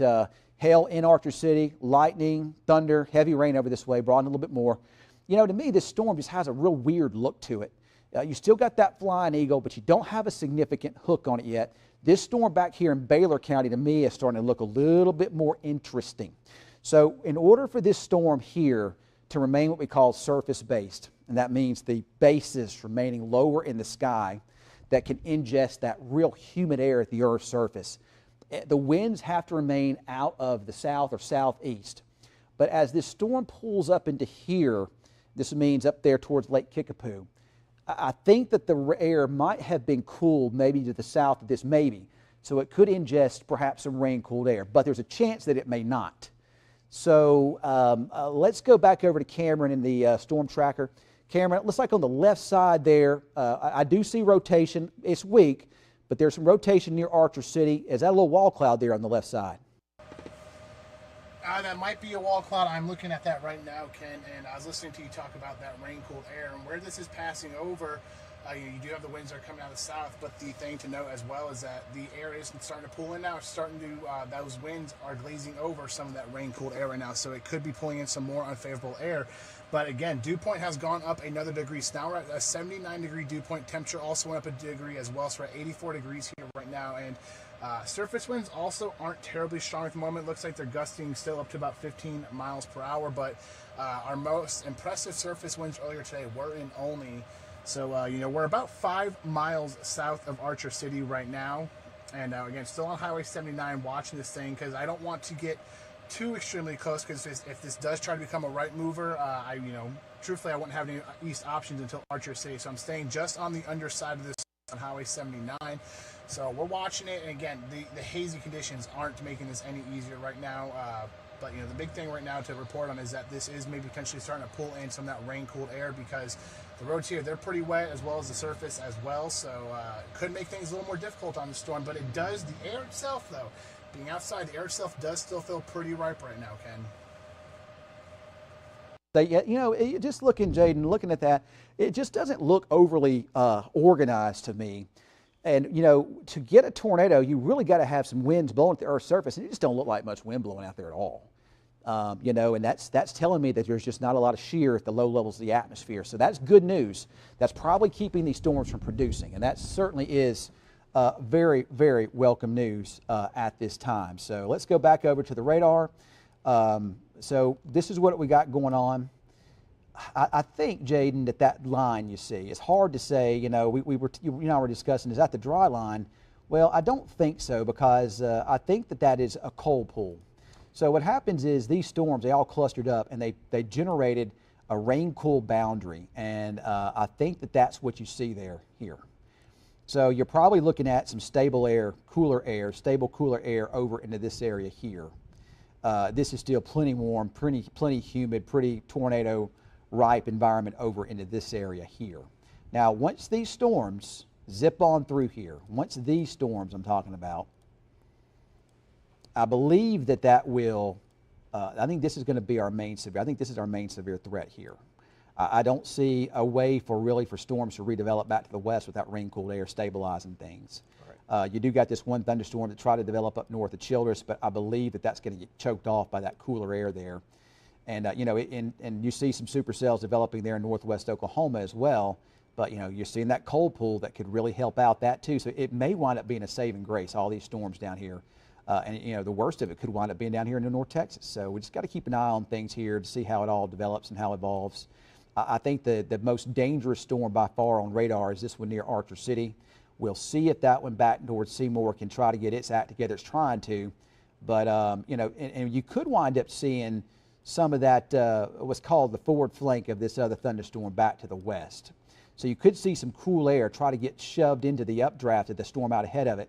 So that could wind up causing that storm to perhaps weaken. A couple things that could happen, though, with this, and I'm going to jump over here on the wall real fast. So you've got 2 supercell thunderstorms here, all right? It looks like we got hail now in Archer City, and it's a pretty significant hail from Archer City moving along 281. You're about to see at least some small to moderate-sized hail moving into Windthorst. Typically speaking, you'd expect the biggest hail to kind of be over in here with the storm. This is hail in what's called the forward flank of the thunderstorm. Now you got this thunderstorm on the back side of it that's moving northeast, okay? And you got some pretty big hail associated with it in eastern Baylor County, and that's going to try to jump over here into northwestern Archer County and maybe eventually get up here into parts of Wichita County. So Holiday, Dundee, those areas, we'll keep an eye on you. But there's a chance that this storm could wind up merging with the big supercell. And I'm just thinking out loud. I don't know if this is going to happen. I'm not forecasting that. But if this storm can wind up merging, you could wind up seeing, but that may wind up being the push that the storm needs to produce something. But overall right now, I mean, not just by looking at radar. Let's get the velocities there. Look at the storm relative velocities. Let's see if that thing, I still see rotation. Zoom in closer to Archer City. I still see rotation there. It's not significant. It really doesn't like it's moved much, though. It looks like it's about the same that it was. Let's see, make sure. Let's see if that's updated. Yeah, that is updated for sure. I'm going to look at another velocity product there, too. It's very weak, whatever it is, right near Archer City. And you also see some rotation, though. But I see better rotation here with the supercell on the west side, kind of just east of Seymour. I wouldn't be surprised, Jaden, if we see a tornado warning come out for this. You can see the counterclockwise spin with this thunderstorm here. This is increasing rotation just east of Seymour. I would not be surprised to see a tornado warning come out for that. We'll see how it evolves.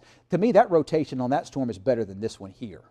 It's got to be pulling in some real moist air coming in from out of Young County. I think that's your inflow. You can kind of see it, and it's sucking in air from the south here.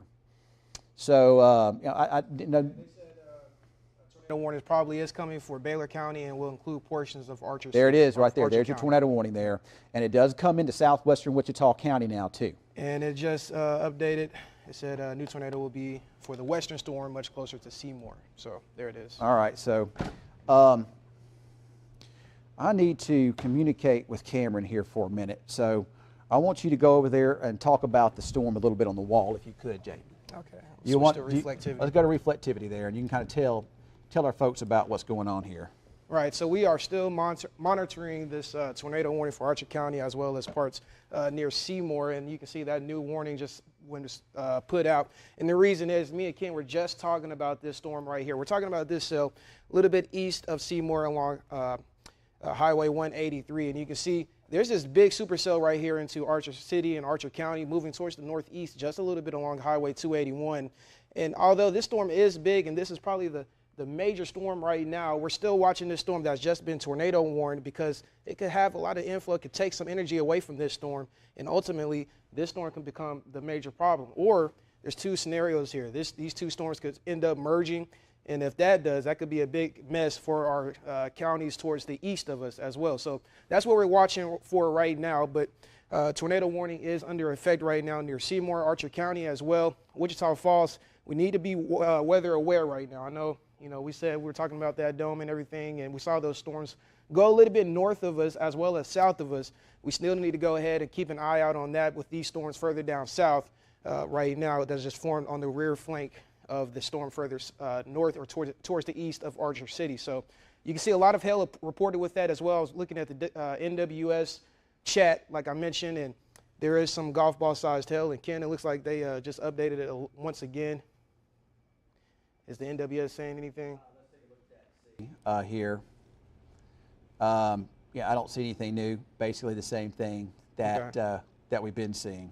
Okay, so people in Archer City and also a little bit further towards the east, Buffalo Springs, Henrietta, you want to go ahead and stay weather aware right now and just go ahead and start putting your plans just in a place just in case, because these storms are showing to start to intensify just a little bit as well. And it looks like Cameron is getting rained on right now, getting into position as he's tracking this cell right here. So there's two cells right here like we're talking about. If you're just tuning in right now, tornado warning for Archer County as well as towards the east near Seymour. You can see near Mankins, this storm's moving towards your area. Lots of hail associated with it. I believe golf ball sized hail was included within that. And these storms are moving rather quickly.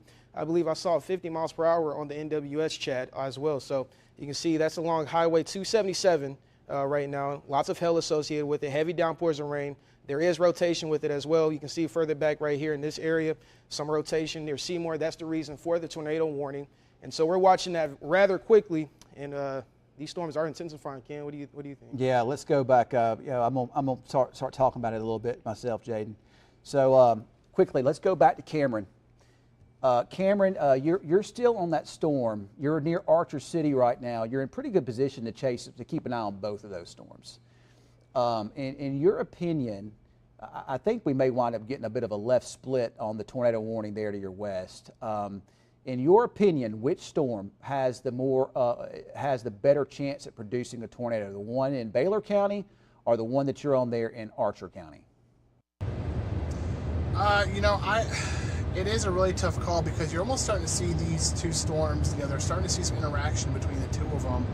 You have that one that's just north of Archer City, the main hail core being north of Archer City, and I've seen a small wall cloud at times, but it's not really holding well together going forward. It's popped up, it's been small, but it doesn't really hold its structure for the time being. So it's kind of tricky. I'm almost in Archer City, and at Archer City, I'm going to have to kind of make a decision on what storm to play because right now I'm only on the north-south option until I get into Archer City. And you got to be careful if a lot of these times these storms can try to become right movers. So I can't put myself in a bad situation. So I do think I still like the Archer County storm right now the most.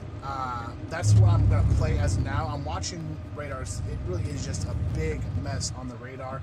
You have some broad rotation, pretty much just due west of my current position, which is just like 2 miles south of Archer City right now. So I've seen the wall cloud try to form, but again, it hasn't held its intensity. So I think I'm going to stay with this storm, and if it does try to make a run into the southwestern Wichita, well, you have that one. I am seeing it now. Like I say, you're in good position to keep an eye on both. We really don't have a really good view of that at this time. So get in position, and we'll stay in touch here with you. I got your feet up here in the studio. So back over to the radar, or actually back over to the weather computer. This is our Wichita Falls Tower Cam. We are looking down to the southwest. You do see a little bit of a southeasterly breeze showing up here. I just sent Jaden outside to give us a little bit of a weather observation. We need to know what the air feels like outside. Is it real humid here? Is it real warm and humid, or does it feel cool and stable? Because that'll determine if this storm will remain surface-based or even be able to continue with its intensity as it tries to make its way up in our direction. So let's get back over here to the radar here. Jaden, you're coming in. What does the air feel like outside right now? Hot out there still, Ken. I started sweating a little bit in the suit, and then I had my glasses on. It fogged up a little bit. So it's not cool. It's not cool at all. No, all right, it's still pretty hot out there, and it is hazy out there as well. All right, so we're going to stay on with this, and like I say, I know that. Go ahead and take Cameron. Cameron just said. All right, let's go to Cameron right now. Cameron, get us a good shot of the wall cloud too. But what do you got going on? Ken, I want to make a quick note about the observation that we do have, and you talk about these storms kind of juicing the atmosphere right now. The temperature, remember 10 minutes ago we were in the low 80s? Well, temperatures now are in the low 70s with dew points only upper 60s. So starting to see a lot of this atmosphere start to get zapped right now. And in terms of cloud structure and all that, I don't see a ton. So I think my play is now going to be getting on Highway 25. I'm going to play that storm off to the west if that's going to try to make a run at Wichita Falls. So we're going to keep an eye on that storm, but I think that's going to be the play going forward because if you look on radar, if you look just south of Archer City, you have that rain, and if you're talking about winds coming out of south or southeast, you're going to be blowing a lot of that rain-cooled air directly into that storm that is currently over Archer City and pushing eastward. So that's going to make things difficult on that storm. So I think the play going forward is going to be that storm off to the west. That does include Seymour, so I'll probably get on 25 here and start getting myself in position for that storm, Ken. We're going to have to get in there pretty quick here because the storm is moving pretty quick to the northeast. I think that's the right play, to be honest about it. Now, I don't know that this storm, I took off the severe thunderstorm warnings, by the way. I don't know that this is going. Yes, it is a severe thunderstorm warning for Wichita. Well, I took off the severe thunderstorm warnings. It was kind of cluttering up the screen there. So we got 2 supercell thunderstorms, both of which are moving northeast. And I do want to kind of stress this because I do know it's Saturday afternoon, it's Memorial Day weekend, it's graduation weekend, we got parties, we got things going on.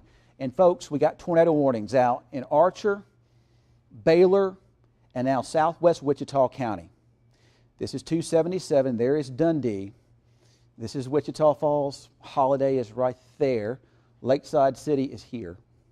Southwest Parkway, you know, we're watching these areas pretty closely. So if you do have a party or if you do have some outdoor plans, even if we don't get a tornado warning for Wichita Falls, I think we're going to at least see some pretty good downpours from this out to the southwest.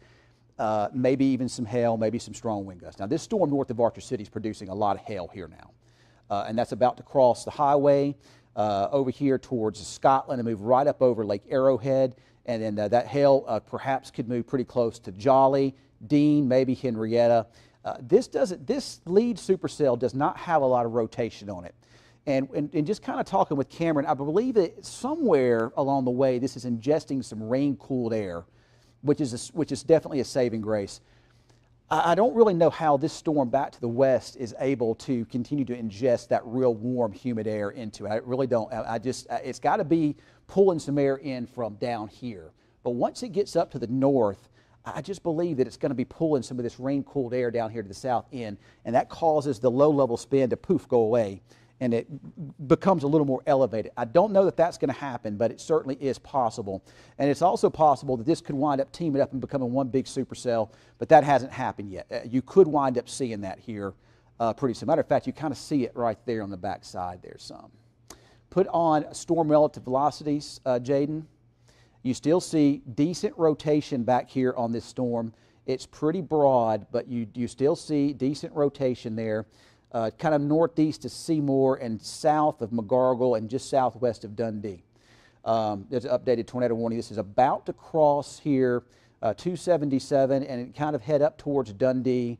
And if it doesn't turn right, it'll continue to move kind of up here to the north and maybe right at Holiday. Holiday, you are in this tornado warning, but we'll have to see what happens with the spin. Right now, the spin is not super tight, okay? We don't see a major tornado signature on radar with this. It appears to be fairly weak at this time, but you definitely see it right in there. Right here, kind of, probably about 10, 15 miles to the east, northeast of Seymour. And again, that's going to be crossing over here pretty close to just north of Lake Kickapoo. Now, our thunderstorm here that's to the southeast of Archer City, there's a couple areas, a little area of rotation to the north and a little rotation there to the south. This one, let's go a little bit closer to here if we could, Jade. We need to take off some of these severe thunderstorms. There's just too many warnings on there. I've got a little place saved down here that we can take those off with. But yeah, you really see it. Let's look at the velocity near Windthorst. Yeah, you've got multiple areas of rotation in here right now. So we see the multiple areas of rotation. Let me try to take some of these severe thunderstorm warnings off of here. What does the Weather Service say? Are you reading any of these Weather Service? Yeah, now they said the tornado potential is increasing for areas including Wichita Falls. So. Okay. All right, so we'll just have to see. But we've got 3 areas right now of rotation we're watching, okay? We got one just north of Archer City. We got one southeast of Archer City coming up on Windthorst here now. There's 281. And there's it looks to me like there's a little tornado up north of Archer City in this thunderstorm. It doesn't look big, and it's probably wrapped in rain, but it looks to me like you've got a little tornado right in there, and we may have a developing tornado near Windthorst. Cameron, we'll go back to the storm tracker. Cameron, I believe we got a tornado north of Archer City, and it looks like we got one developing just west of Windthorst now. What do you think?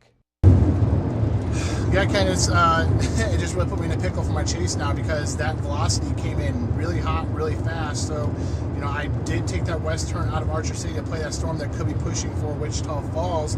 And, you know, look at the motion. If you see that storm near Windthorst continue to take that eastward turn, you could see that storm off the west that is on track for Wichita Falls maybe be able to push and get a bit more of a clear air. However, that storm that is near Windthorst, it is still putting down that rain-cooled air. So it's now becoming a pretty tricky chase. And I don't know, Ken, I'm currently just a couple miles west of Archer City. I can either continue to play a storm that's going for Wichita Falls, or I can go eastward and go towards Windthorst. But I'd like to get some feedback on that, what you think we should be doing here. It's real hard to say. I'm thinking you go after Wichita, though, at this time. That's what I'm going to say. But you know, if I can actually see what looks like a wall cloud way off in the distance there on your feed. And if we go back over to the radar, but yeah, Cameron, just keep on doing your plan. If we need to change it up, we can. You know, honestly, the best storm on radar is that one. Just it's going to pass just southeast of Wichita Falls. Honestly, that's my honest opinion. I think, you know, we'll have to wait and see what the next updates are, but there is your winds blowing away from the radar there. It shows a bit of a spin on the backside of this thunderstorm, and you can see the green starting to wrap in here. So there looks like just west of 281, probably pretty close to Windthorst, maybe just south of Scotland or pretty close to Scotland, headed towards Lake Arrowhead, the southern shores of Lake Arrowhead, the Scotland landing here. We could have a tornado trying to develop. I also think we might have a small rain-wrapped tornado maybe up north of Archer City.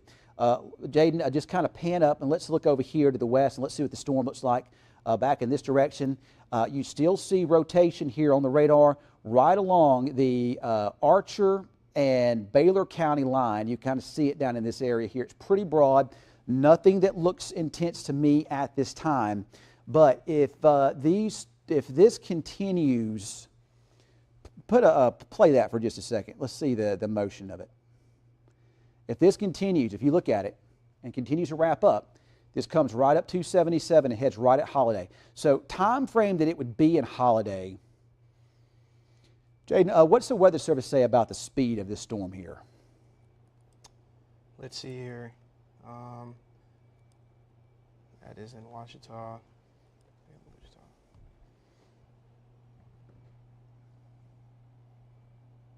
Now it says moving northeast at 30 miles per hour for the storms in Archer, All right, Baylor, so and 30, Wichita. so moving 30 miles per hour. All right, so what we're going to do is we're going to do a little storm track here now and kind of talk about, you know, if we can estimate, you know, when it would be here. I still feel like that the storm south of us should choke this one off, but it hasn't done it yet.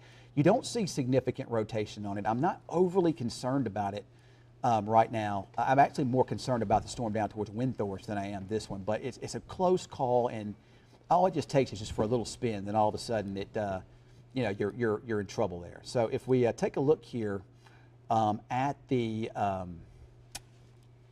movement, we're going to track it from where the rotation is, 30 miles per hour.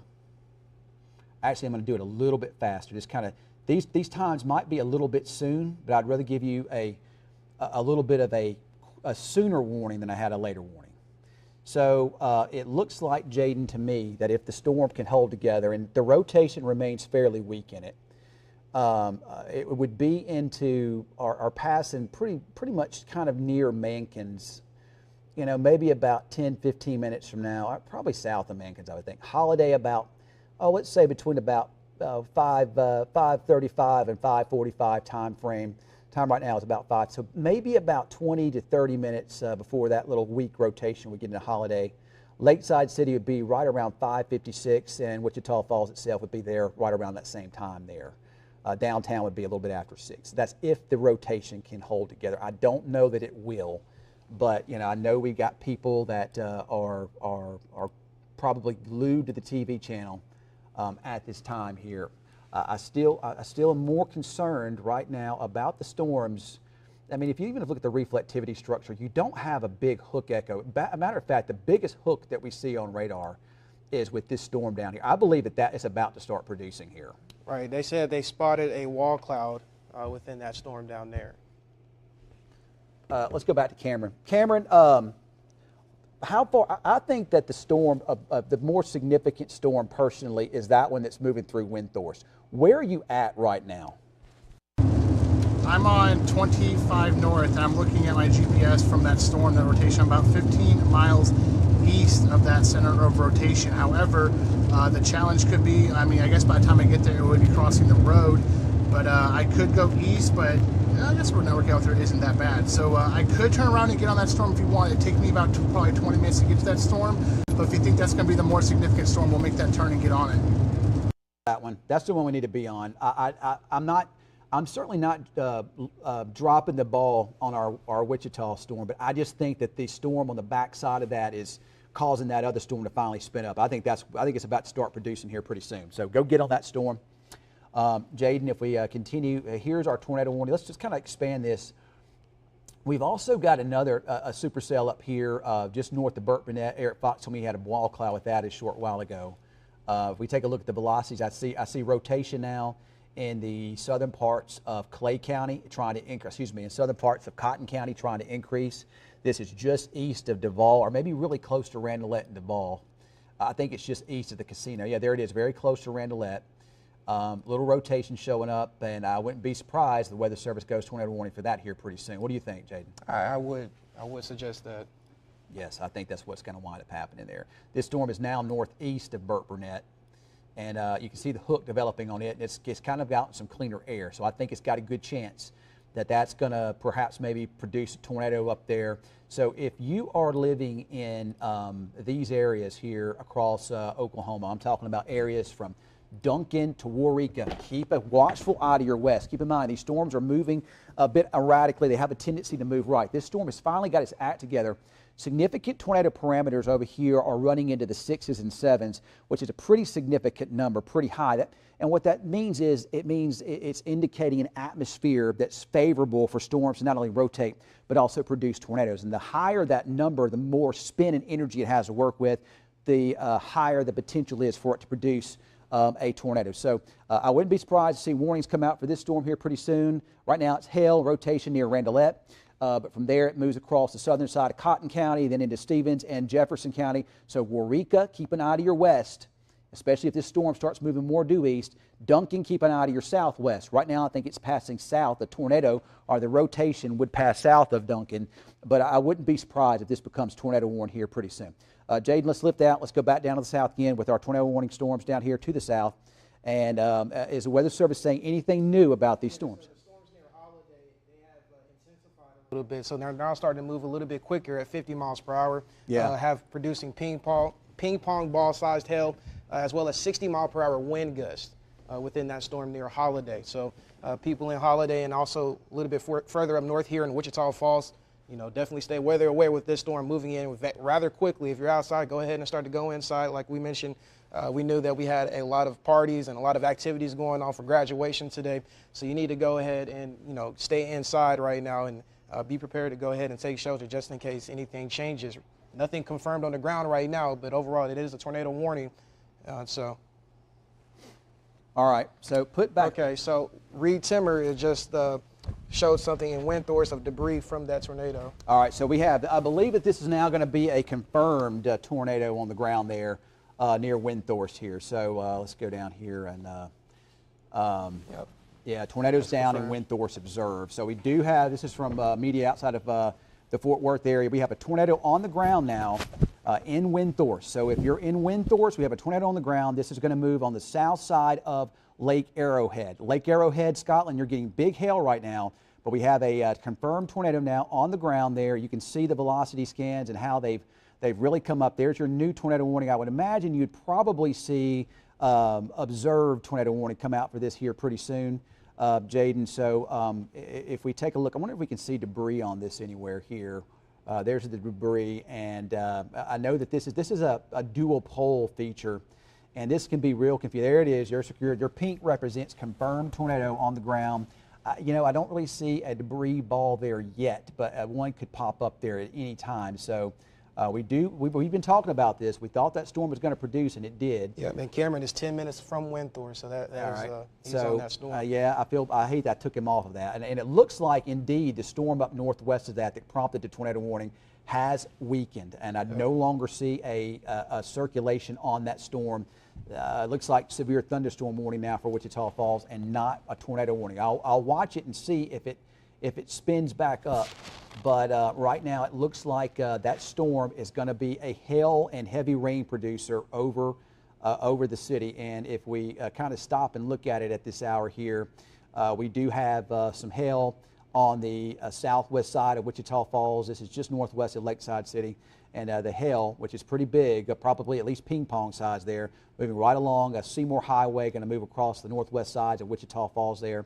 You go down to the south, and it looks like just some heavy rain south of there. I think the storm has finally started ingesting some of that cooler air. But Jaden, that is the pink represents the confirmed tornado there from the Weather Service. Do you have anything to add on Yeah, that? you notice that inflow is getting a little bit more significant as well on that storm. A little bit earlier when you mentioned that hook, it was just a very small hook, but you can see it's starting to grow just a little bit along Highway 281 right there. Yeah. So I'm going to walk over to the wall and kind of talk about what's going on with this here. So tornado on the ground, confirmed. Damage is also, let me see if there's a debris showing up here with it yet. I don't think there is, but there could be. Maybe a little bit. So what we might see here, what you look for is irregularities in this. And I know it's a bunch of junk in there, but there might be a little bit of some debris showing up perhaps. So you got to see if it matches up with the velocities, and it kind of does. So it looks to me like there is a fairly significant, it doesn't look super large, but fairly significant tornado could potentially be on the ground. Looks like Windthorst did take a direct hit from that, and it's crossing now over into the Clay County area. I think the tornado is going to pass very close to the Scotland Landing, or over on the, I think it's Scotland Park there by Lake Arrowhead. It's going to be a really close call from there, but it's going to track east and northeast and kind of head up towards Blue Grove. So if you're in Blue Grove, you want to be taking your tornado precautions now. The tornado warning for the state to the northwest of that has been canceled. No other tornado warnings yet, but we're still watching that one up there into Clay County, up in Cotton County, to make sure nothing goes crazy with that. Over Wichita Falls now, heavy rain and hail. It looks like the hail sizes aren't incredibly large here. So we got the purple here, and what the purple represents is considerable. It's called a considerable tag, which when the Weather Service issues these warnings out, the way things are now, they issue types of warnings. And the pink would be confirmed tornado. When you see this purple box, at least on our radar here, that means it's a fairly significant tornado on the ground that potentially could be doing some considerable damage. Now, if it goes up higher, they'll issue what's called a PDS, or particularly dangerous situation, for a tornado warning. So let's go to Cameron. Cameron, I'm sorry I got you out of position for this storm. You should have stayed on it. How far are you away? This storm is crossing Windthorst right now. Looks like you're east of Archer City. I got you on Live 360 there. So you're east of Archer City. Do you have of course, you probably can't see it because it's probably wrapped up there on the other side of the rain shaft, but can you see anything from your vantage point? Ken, I have no visuals to report on right now, and yeah, I'm just about 10 miles, 9.5 miles outside of Windthorst, and so we're getting there. We should be there in just under 10 minutes right now, Ken, and I don't have any visuals to report on, but you know, we will be going through Windthorst, so if Windthorst did in fact take a direct hit, we'll be able to report on that. And the good thing about going to Windthorst is, again, I do have a northeast, south, and west option, so I do have good ways to keep up with the storm as it is pushing to the northeast. So what we'll probably do is we'll just push through Windthorst, see if there's any damage to report on, and then from there we're just going to continue to push eastward along that storm. And actually, maybe potentially the latest velocity scan looks like it might have weakened up some on the velocities, but you know, there is a confirmed tornado on the ground, so those out ahead of it, they need to be in their safe spots right now. And again, we'll be there about 10 minutes, and I'll let you know if there's any damage, and then from there we'll be on that tornado again. Now, I hate I pulled him off that. I was just concerned because, I mean, but this isn't going away, and you know, I do want to continue to. It's moving pretty fast. What's the speed on that storm now, Jaden? Let me look it up at the NWS chat right now, and it says. Yeah, this is a particularly dangerous situation. Yeah, so there's a PDS tornado warning there. It's moving at 35 miles per hour, so not rather quickly. It's not moving. It's not moving at warp speed, but it is moving pretty quickly. So we got large hail over Lake Arrowhead now, pretty much over the entire lake. Probably some large hail, and it looks to me like the tornado is about to pass right over Scotland Park, moving right over FM 172. The storm is moving to the kind of east-northeast, right at Blue Grove. It's kind of on the northern side of this polygon warning here. It's going to pass south of Jolly, but it's going to be close. It's a close call in Henrietta. Hopefully Cameron can catch up to it by then. But we do have a what's called a particularly dangerous situation tornado warning. That means that there's already been a confirmed large tornado on the ground. Storm chaser Reed Timmer reported that with damage. Well, let's see if we can see any debris with the storm. You know, I don't see, it's not hitting anything too significant. I don't see a significant debris signature there on radar. If we take a look at the velocities, there's still a pretty good couplet there just east of Windthorst, or passing just south, barely south of Scotland Park. So heavy rain here at the station right now, but folks, that is a really strong circulation. This is a strong tornado on the ground here. If you live on the south side of Lake Arrowhead or anywhere just southeast of Lake Arrowhead, this is fortunately a lot of this is rural area over in here, but not around the lake. There's a lot of lake homes, there's lots of trailers in this area. Significant tornado going to pass real close to the Scotland Park area, just kind of on the southern side of Lake Arrowhead. Do you think? So it is a cone tornado right now. Big. All right, so big tornado, big cone tornado on the ground here, just east of Windthorst. And here's the problem with this. All right. Out ahead of it, it's a very ripe tornado environment that continues to increase. I don't think that this storm is going to weaken anytime soon. Now, with tornadoes, large tornadoes, supercell thunderstorms, you do get recycling from time to time. That means it's down now, then it lifts back up only to reform again. But there's a chance that this could become a strong tornado. And if you live in Blue Grove, the town of Blue Grove, you need to be taking shelter now. Now, I know what we do here in Texas. When we get the tornado warning, what's the first thing we do? We go outside and look at it. But, I don't suggest with a storm like this today that you do that. I think that this is a dangerous, dangerous thunderstorm and a big tornado, and this is going to be crossing the southern parts of Clay County. So we're talking about Blue Grove. From there, it goes up here pretty close to or between Henrietta and Bellevue. Henrietta is right there underneath my P right there. The storm is going to move just south. So if you live south of Henrietta, or between Blue Grove and Henrietta, you need to be in your safe spot, or you need to be watching it closely here. So you can see the strong winds. So what you see here is the greens represent winds blowing towards, or these are the blowing in kind of the pull direction, and the reds would show the winds blowing in the push direction. That's your rear flank downdraft there, and then it kind of wraps around the updraft here. There's your inflow coming in, kind of moving right over the southern tip there of Lake Arrowhead, feeding into that thunderstorm. Significant tornado on the ground here as it continues to move across mostly the southern parts of Clay County. Now, if you kind of widen this a little bit and we think about on down the road, remember this area here over into Montague and into Clay County, significant tornado environment over in this area, pretty significant. And I don't think that this is going to weaken. I mean, the storm may recycle and that this tornado may dissipate, but another one could form. But I think that this tornado, or at least this tornado warning, will carry over through all of the southern parts of Clay County, Bellevue, and then it's going to go eventually over into Montague County. So Bowie and Nakona, county seat of Montague, need to be watching this. About an hour away from you, but you need to watch this closely because, as this continues to move in this area, pretty significant. Jaden, I see something over here just kind of along 277 there. Zoom into this area. Severe thunderstorm warning for Wichita County. I still see some broad, weak rotation down near Mankins, and this may be about to move right over Holiday. It's really, really weak. Nothing significant at this time. It looks like mostly just heavy rain. We got heavy rain here at the station. I haven't even heard any hail.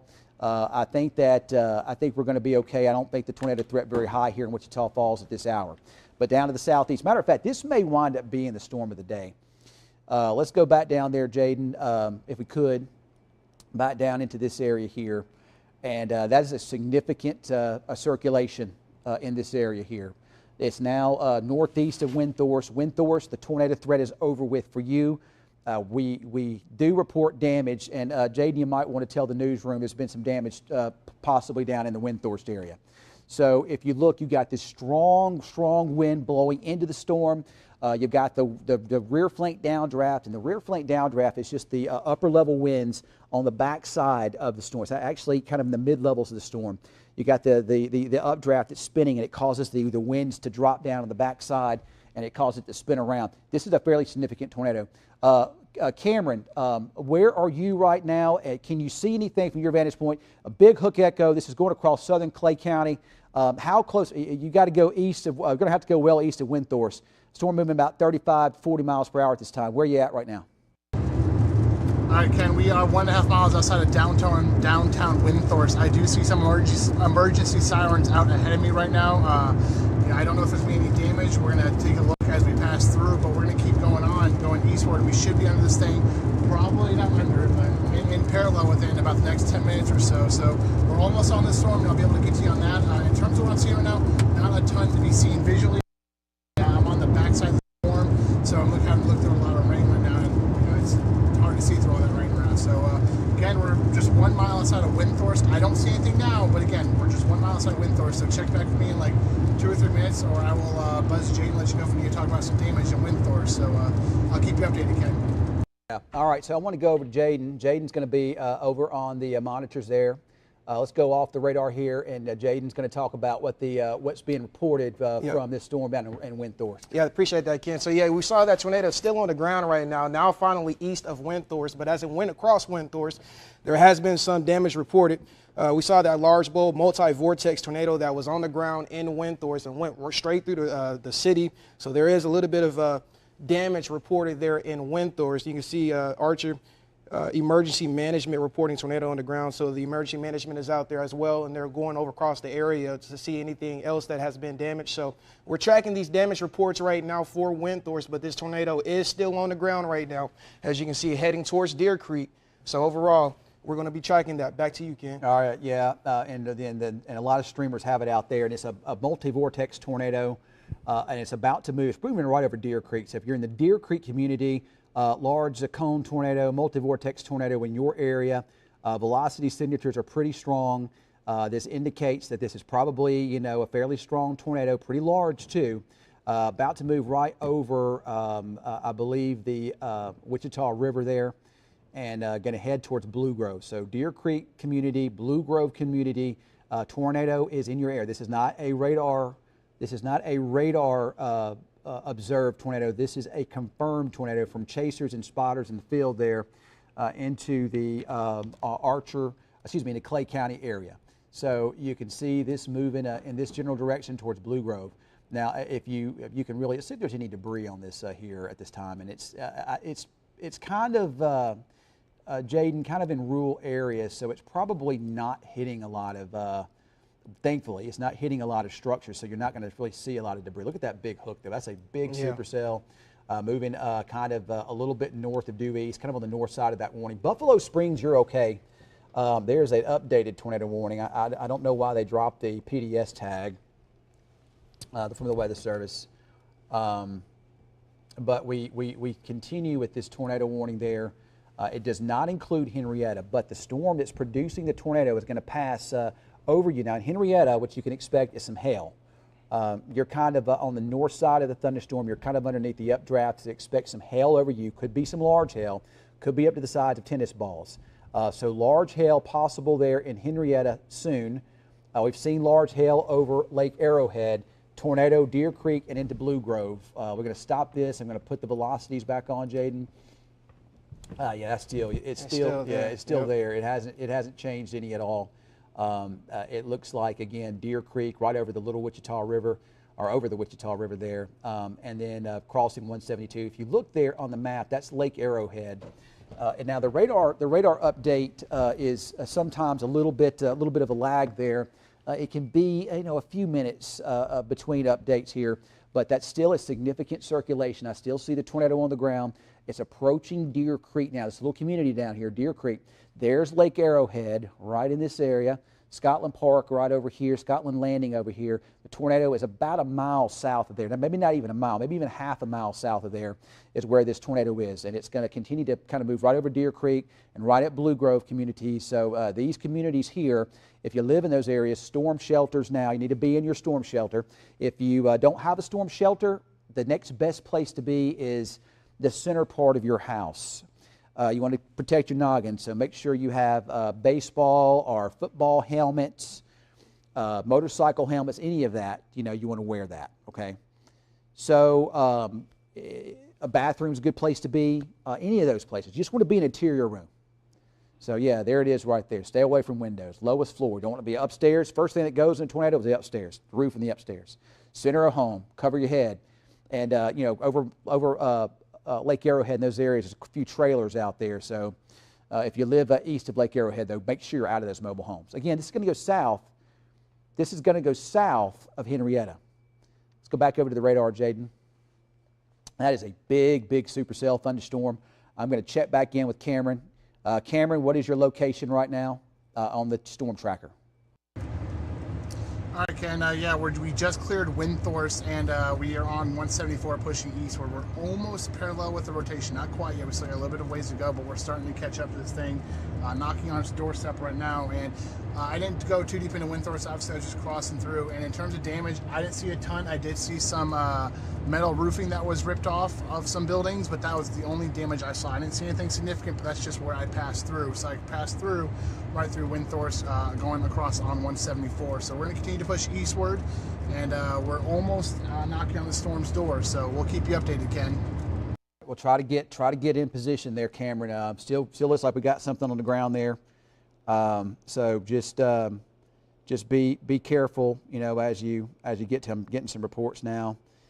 People saying, you know, tornado there in Windthorst. I don't have any pictures of it yet, but I'm sure I've got some on my Facebook page. I just got to go and take a look at them there. So if we look at the velocity still a pretty good couple. It doesn't look to me like the tornado is quite as large as it was. But there's still a pretty significant circulation. I'm pretty certain this is still on the ground. Could be a little wrapped in rain. Now it said, watching spotter feeds, it appears that the tornado is probably no longer there, but the circulation remains there in western Clay County. Okay, yeah. Well, that's kind of what, you know, it could be wrapped in rain, but I definitely still see the rotation in here over Deer Creek. Yeah, it's kind of right there. You can see the reds and the greens there kind of matching up. Right in there, but it's not as large as it was. It's considerably smaller. So the tornado itself, I don't know for certain that it's roping out, but it could be in the roping out stages here. Looked like it was some fairly strong rotation there at one time, but it may not be as strong as it was here. So it looks like our feed on the internet may have went down. Our Facebook Live, so I'm trying to reconnect OBS to that. So we're still up. Okay, we're good. It said it disconnected us, but we're good. All right. So, but the circulation, it's there, but not quite as pronounced as it was. I believe this is just a little bit over the rate. I think it's a little bit rain wrapped. Now, if you go up to the north, we do see heavy rain. That storm that developed and prompted the tornado warning for Wichita County really fell apart. That's good news. Pushed over the city there with a heavy rain over downtown Wichita Falls. The rain is increasing up towards Burtmanette again. That is, to me, looks sub-severe. It doesn't really look severe to me at this time. I do see a storm over Duncan right now, but that storm to me, we've seen some rotation up this way from time to time. I still see a little rotation near the community of Taylor. That's a pretty good little spin. Right, yeah, a little couplet there east of Randolette.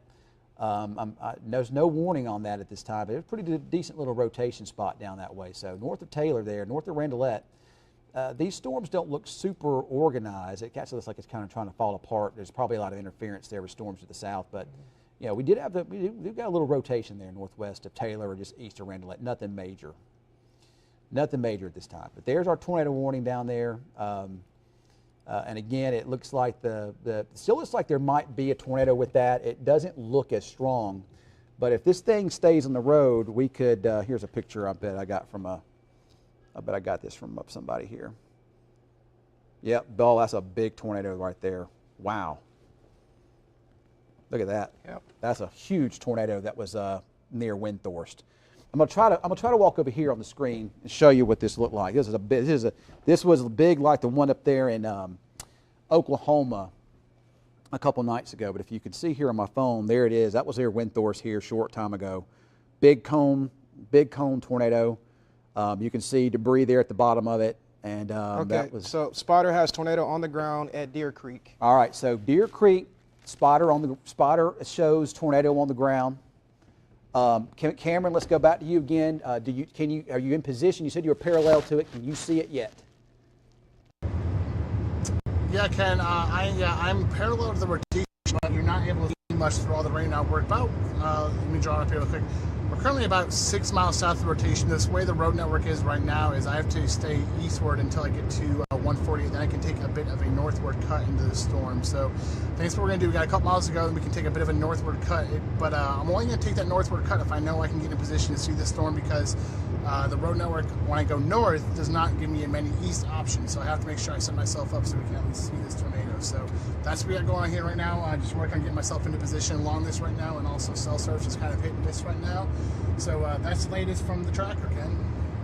All right, well, continue to try to get there in position there. Again, another spotter has reported tornado. It just looks to me, Jaden, like it's still there, but it's not as organized. I believe that it could be trying to maybe either reorganize or weaken a bit.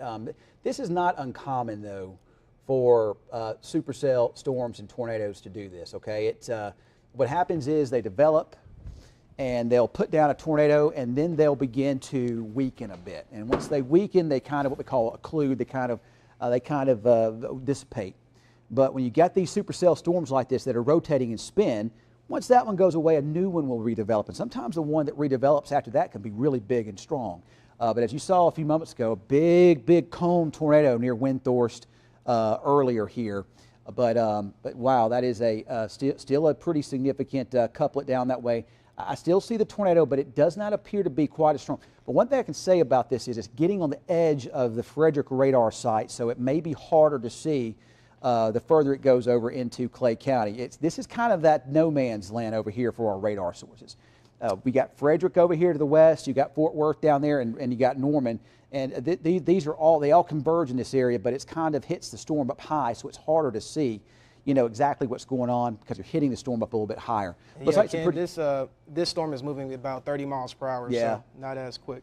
So we got a new, put the reflectivity back on, we got a new pink box here. So this is an observed tornado here over Deer Creek and Blue Grove. It's about to move over Blue Grove, and from there it moves towards 287.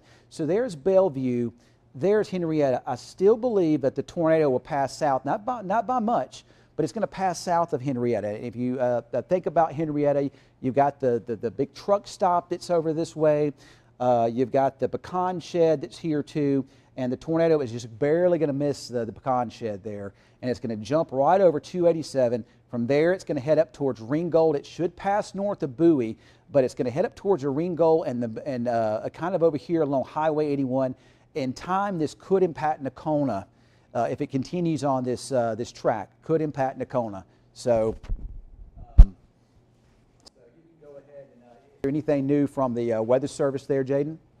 Nothing new so far. Like I mentioned, that storm is still moving 30 miles per hour, and it looks to be like that tornado is still on the ground from a spotter back in Deer Creek. And so, like we said, that tornado is moving towards Blue Grove right now. So if you're in Blue Grove, go ahead and get into your shelters. Go ahead and take your tornado precautions, because that tornado is still on the ground, moving at 30 miles per hour. So although it is moving rather slow, it's still heading in that direction. So you still need to go ahead and take shelter. So you can see, looking at heavy downpours of rain a little bit north of Blue Grove, though. The hook is not going to pass. We believe that hook, that tornado that's on the ground, it probably is going to pass just a little bit south of Henrietta. But if you're in Henrietta, we've seen a history of this storm moving in certain directions. So you still want to go ahead and take your shelters just in case, as this storm is moving towards Blue Grove right now, Ken. Put the velocities back on, and Cameron's still trying to get in position. Still looks like we got the tornado there. It doesn't, you don't see this tight of a couplet, but it's still, I think it is trying to reorganize here. It looks to me like on this particular scan, it may have weakened, it may even have lifted, but there might still be a little when they are right over Deer Creek, or maybe now coming into Blue Grove. Don't let your guard down, Blue Grove, because even if this tornado lifts, I think the chances are really good that it could redevelop. So even if we begin to see this weaken a bit, I think it could redevelop as it gets closer to 287 here. We've got a lot of ranches over here in Clay County, south of Henrietta.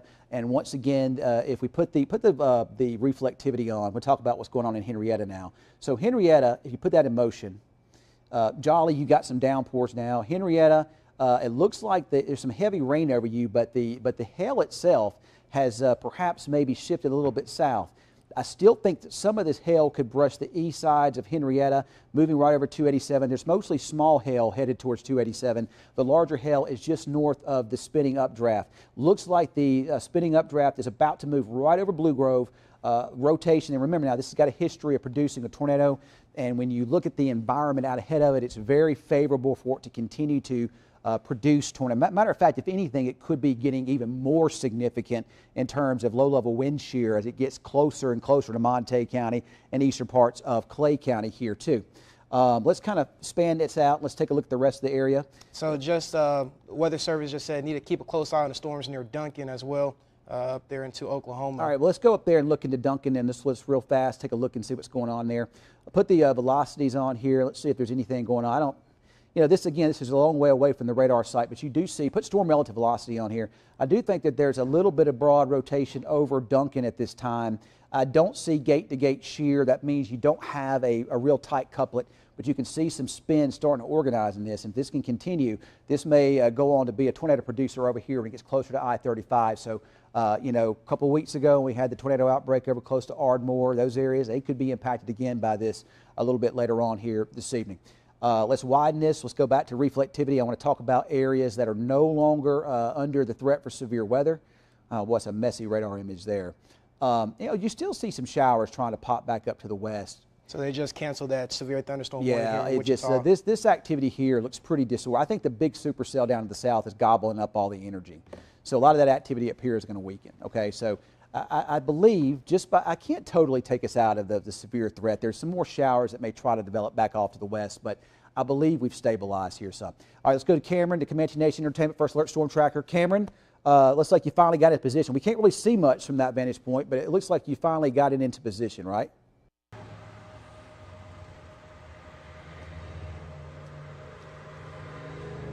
Give Cameron a minute or two to get kind of set up there. Let's go back over to the radar, and let's go back down here into Clay County. Big supercell thunderstorm. A lot of rotation with this. Looks like the hail has increased now east of Lake Arrowhead by about 2 or 3 miles. Probably looking at some baseball-sized hail up here between Henrietta and Blue Grove. The confirmed tornado warning has been dropped, so it looks like the tornado probably has lifted. You can almost see. I bet this is. Put that in motion. I wonder if this is. Outflow here. No, I don't know. Hard to say. It looks like it could be. Put the velocities on. Yeah. Okay. So you don't see the organized tight coupling anymore with this thunderstorm. All right. So you got the red. It looks to me like it's trying to maybe reorganize. It may have a little bit of an RFD. It's called an RFD. It's the rear flank downdraft surge or push.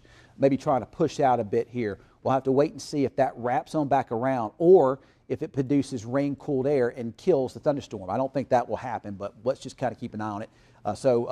It looks to me like if there could be a tornado, maybe near Blue Grove. It doesn't look super impressive at this time. It looks like, at least based on radar, it's lifted up a bit, but it certainly is possible that this could put something down at just about any time.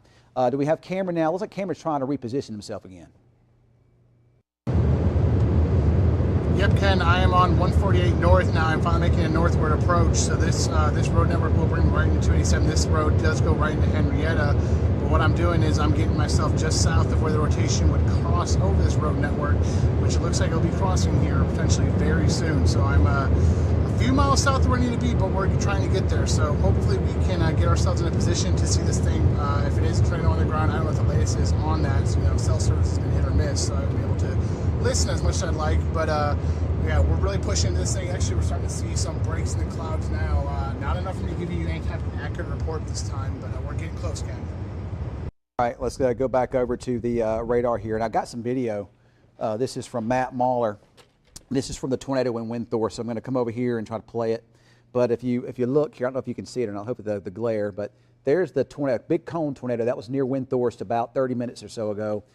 Thankfully, it looks like it was out over the open field there, so it doesn't look like it was over the city. There was some report of a little bit of damage. You can almost see a little bit in there, but it looks like to me that that's actually a beautiful tornado. I know they're dangerous and whatnot, but it is pretty cool to look at. So we got the radar up here, And if we take a look, there's rotation, but it's not as organized as it was over Blue Grove. This thing could still spin back up. So right now, it's still possible that there could be a weak tornado near Blue Grove, but with each scan here, you just don't see a significant couple. I see a little bit there over Blue Grove, but if it is there, it's small, and it is probably pretty weak. But it may be trying to reorganize a bit, and it could reorganize itself over here into eastern Clay County. So we need to watch this. It could spin back up over here along 287, and it could perhaps maybe spin back up over here north of Bellevue over the eastern parts of Clay County. It looks like Cameron's hit some chaser convergence. Let's go back over to Cameron here and the storm tracker. Cameron, you hit some chaser convergence, hadn't you?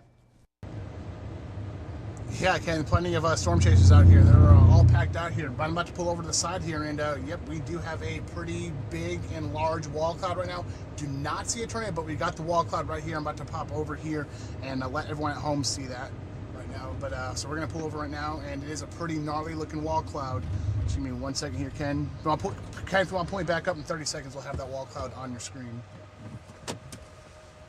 Take a look at it, and I got it up there. So and that's what you call chaser convergence. You know, this is the peak of the tornado season. It's Memorial Day weekend. People got a long weekend, so a lot of people are out chasing today. A lot of storm chasers are out chasing, and you see, and that to me, that's what makes storm chasing so much dangerous. So dangerous these days is all the chasers that are out there. It's just so many of them. All right, let's go back to Cameron. He's got a nice view of that wall cloud. And this wall cloud would be over Blue Grove, and it looks like there's a little funnel there, Cameron. Is that what you're seeing? Well, it looks like Cameron's still trying to get. They still have your mic on, so can we get Cameron, please? All right, Ken. So yeah, you're seeing a wall cloud. Looks like you might be seeing a wall cloud try to come together right now at this time. And as I'm seeing, I don't know if you see, I'm actually see a lot of spin with this storm. So I wouldn't be surprised if this does try to reproduce once again. But that's a pretty nasty looking wall cloud right there. It's a large and very well put together wall cloud. So you can see it right there. You can see a lot of spin right there. I mean, that's impressive spin right there, Ken. And it looks like it is going to try to produce here shortly. So we're going to have to keep an eye on this if it does try to produce right now. But yeah, look, Ken, check out all that spin right there. That's a lot of spin going on right there. And you know, I just believe that the environment out ahead of it remains very favorable. I think it's trying to reorganize, and I wouldn't be surprised if that does drop another tornado. So the latest scans on radar still looks like it's going to be south of Henrietta, but it's going to get close to Henrietta, maybe past just southeast of Henrietta there. So this storm did produce a tornado. The tornado has lifted and weakened. Now you've got a rotating wall cloud. You can see some pretty good spin in it from time to time. I do not see a funnel in it at this time. Still, it's like it's trying to undergo a bit of some organization at this time. And that rotation, Cameron, are you in Blue Grove? Is that where you're at? Where am I? That's a good question. Let me look. I am, to be honest, kind of middle of nowhere. I'm just north of Joy, Texas, Ken. Just north of Joy, a couple miles north of Joy on 148 North. And on the radar, you know, it basically looks like on radar the same thing that you're seeing there. It looks like, you know, broad little rotation in there. Certainly does not look like it's producing a tornado right now, but it could just about at any time. It's trying to wrap back up again. You can definitely see where there's a rotation. It's trying to spin back again, and you can see it there on our feed. It doesn't look like it's super organized, the wall cloud is, but yeah, it could come back together. From time to time, Cameron, it looks like we see little funnels coming off of it.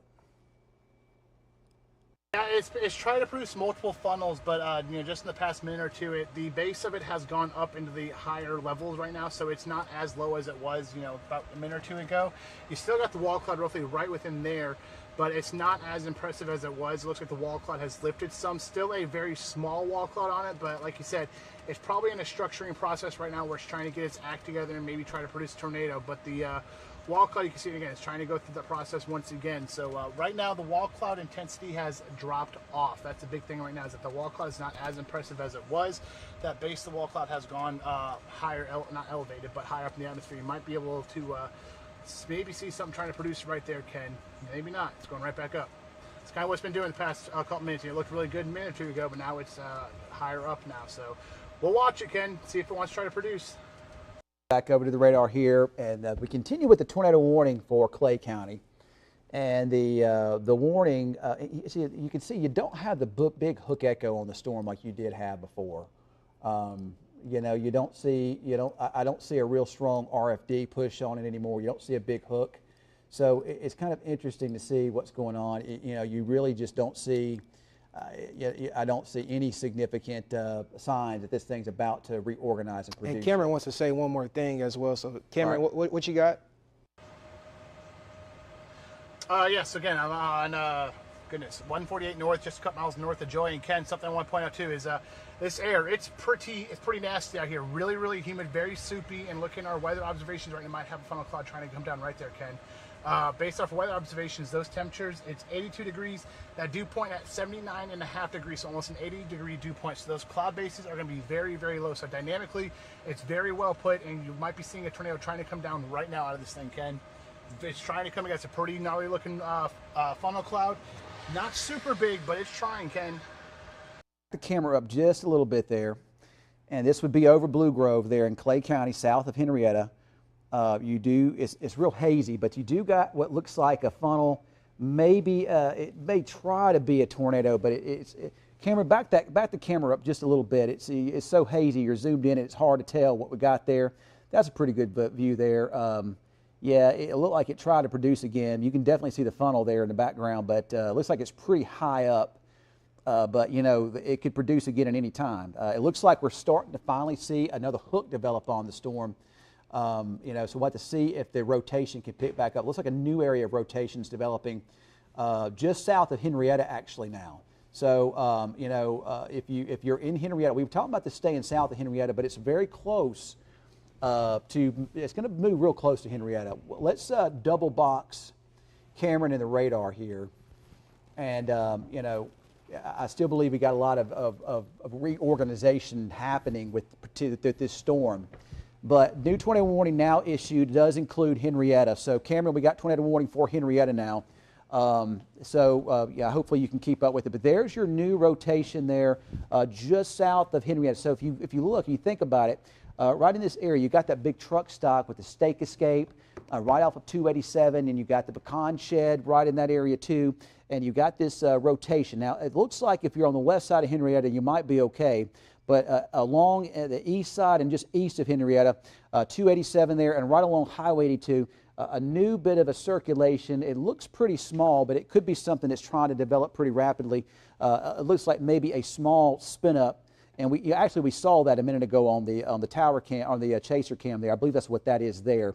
We'll have to see if it tries to develop further. Cameron, can you see the rotation that's kind of near or just south of Henrietta?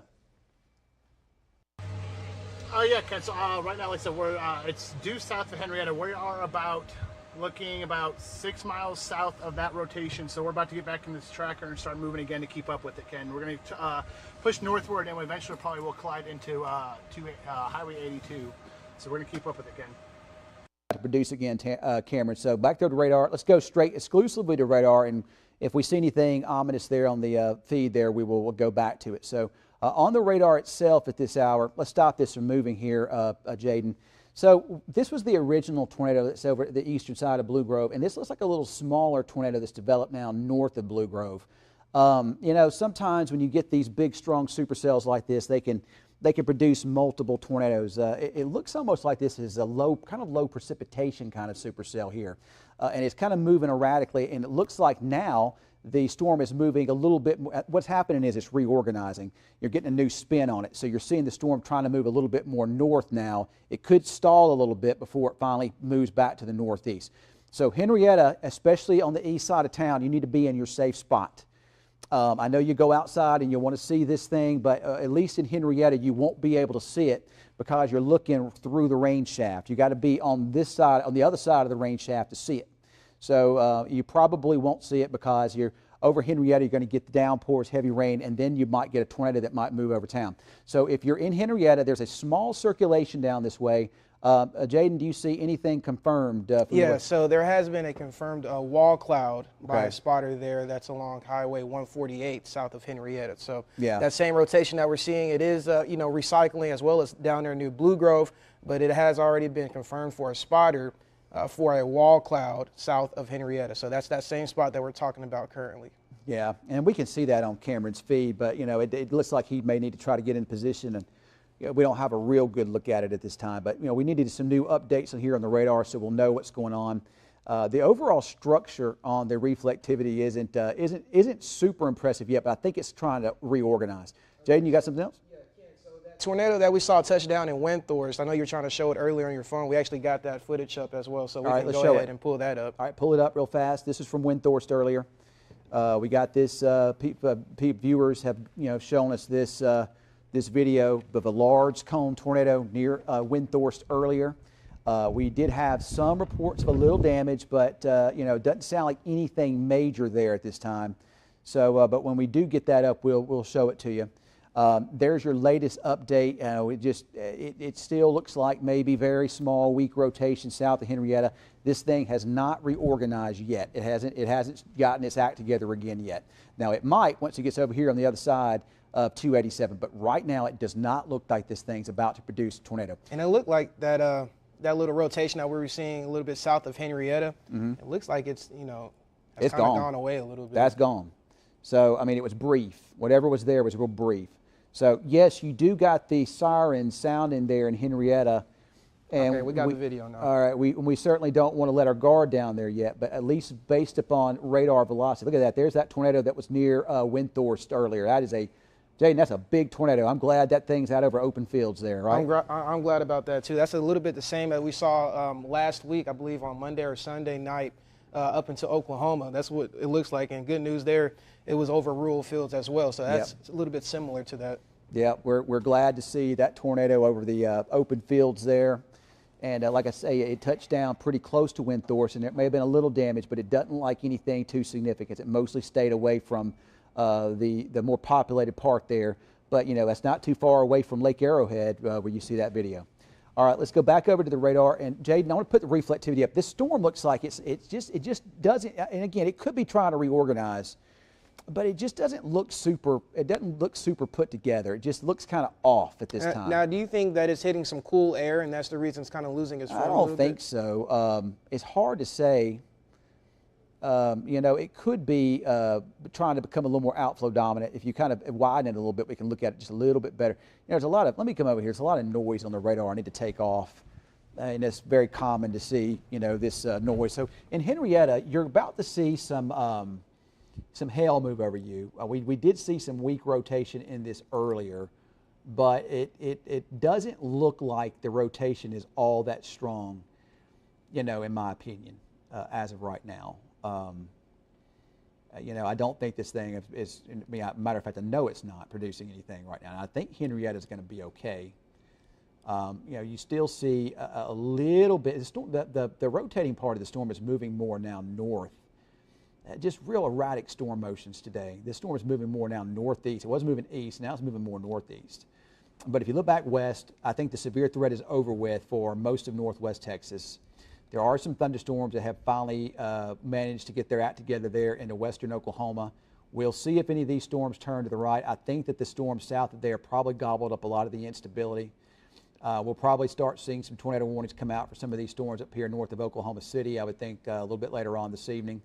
You could wind up seeing a pretty good tornado outbreak maybe as things try to ramp up here over the next couple of hours, especially kind of over into this area here, maybe even down here too. So, it could be some pretty scary stuff. But, best storm of the day has been this one. Looks like you've got a new hook that's developed on it. And remember I told you earlier, you're starting to get at the edge of the Frederick radar site, so it's hard to tell. That's from the Fort Worth radar site there.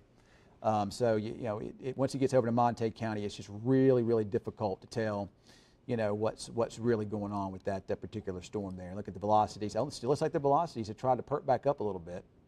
So it looks like maybe some reorganization trying to take place now, and maybe a little bit of rotation in there, maybe there kind of southeast of Henrietta. You got something new there, Jaden? Nothing new yet. They have not reported anything about the walk line. I'm quite sure probably some more reports of the same stuff that we're seeing south of Henrietta with probably some more, recircling. Recycling, yeah, I couldn't think of the word there. Recycling itself as well. So I'm looking at the chat right now to see if any reports, but nothing as of right now. Yeah, like I say, still a pretty good, well-developed supercell, but it's getting on the edge of the radar, so it's hard to tell just how well-developed it is. You got these storms up here in Oklahoma, but they're not really doing much. I still think it's a pretty interesting storm there up north of Duncan, but that's not going to be in our area. That's going to go up here, and maybe some issues there for areas up closer to I-35, Oklahoma City, Pauls Valley, Ardmore. Those areas could wind up seeing it. I think most of Texoma is about to be in the clear here pretty soon. I think. If your dry line is set up kind of over into here, and then this is that rain-cooled outflow boundary. So, some of these storms up here in southwest Oklahoma could be a little elevated. It's hard to get. Oftentimes when you have big storms to the south, it's hard to get tornadoes with storms to the north of it. So we'll just have to see. Of course, like I said, that's going to be Oklahoma City's, that's going to be their problem. It'll be out of our area here pretty soon, I would think. It's kind of moving through. I really thought the storm might impact Nakona, but it's now moving more northeast. There's something going on with the storm. I'm not sure what it is. Well, do you think it's kind of losing energy due to those storms further down south near Abilene? Because that's a pretty big... I don't think so. But that's far enough to the south where I think it's probably not. I think it's okay. I'm not sure what's going on. It could be just some restructuring, could be some reorganization. But you do see some rotation in there. But it was moving east. Now it's moving more northeast. So it's just it's just some weird things going on with it. You still see rotation in there with the storm coming right up onto it, and then they've gone now severe thunderstorm warning and not tornado warning for this particular storm here at this time. So. There it is. Just seeing, but I believe here in Wichita Falls, our severe threat's probably over with. Right, I agree with that too, but that storm down there that's moving out of Clay County, severe thunderstorm warning now, ping pong ball sized hail, and also 60-mile-per-hour wind gust. So, that's good news that they dropped that tornado warning and just went severe thunderstorm. So, people in Nakona, you're just going to get some heavy downpours of rain right now. So definitely still stay weather aware because this storm could easily recycle and, get some inflow going there. Yeah. So right now, looks like Nakona's getting some rain, some downpours there. There's probably some hail maybe on the east side of Clay County over there into maybe parts of Monte County there. Well, maybe a little hail showing up there. You still got this little hook you still got the tornado warning over that way. But you got a little bit of a hook there just kind of southeast of Henrietta, just northwest of Bellevue. But, we still got, this thing can still perk back up here at any time. Still got rotation on it there, as a matter of fact. All right, so what I'm going to do is I'm going to jump off here. And what we're going to do is we're going to get the news people into position. And we're going to do some news here, but also keep up with some weather. But whenever the news people get in position, we'll probably do that. But we'll still have weather updates for you. But we're going to, keep the stream going on Facebook if we can, because we may have to jump back on there too. So whenever y'all get in position, let me know. The reason why we're going to news is the storm appears to have weakened some. We got to try to wait and see if it does recycle back up. And it does start to, produce another big tornado, we can always jump back on again here too and interrupt news. So we're going to go whenever Priscilla and the crew get ready. We'll do that. We'll go on, and you guys just go on with news, and we can do some full weather too. But just go ahead and report what you guys got to report, and we can jump back on here as needed. So let me know. Give me the thumbs up when y'all are ready. And we can certainly do that. But it certainly looks like again the storm is trying to recycle and trying to reorganize there. But if you are in Henrietta, I think you're okay. There's a little circulation. It's very weak, but it's just southeast of you a little bit there. But it is very weak. The storm's trying to reorganize. I still think it's going to reorganize, and it's going to crawl across up here near Ringgold, and then up towards Terrell. You still see a little hook on it. And but that's going to cross the river there and move into Jefferson County. It looks like that this storm it's going to miss the tornadic part of it. It's the rotating part of it anyway. It's going to miss Nakona, but it kind of heads up towards Ryan and southeast to Waurika, and then over Jefferson. This is going to be out of our area pretty fast. It's going to head over towards Interstate 35, Ardmore. Matter of fact, this could be a storm for Ardmore. They've had a lot of bad weather over that way. So could be, and then we'll see if any of these storms up north of us, of course, those are not in our area, but there could be some storms, more tornado warnings up north of us a little bit later on tonight. But so far, that's the most significant storm on radar. But it, it appears to be recycling. I think it will still spin back up. I don't think it's done. But like I say, in the meantime, until we see signs that that's going to happen, we'll probably go back and just do a little bit of news. So once again, there's your velocities. Actually does show a little rotation there, right over 287. Of course, I got Cameron out there. We got a bird's eye view of things. It does look like it does look like the rotation may be trying to pick back up a little bit on it there, southeast of Henrietta.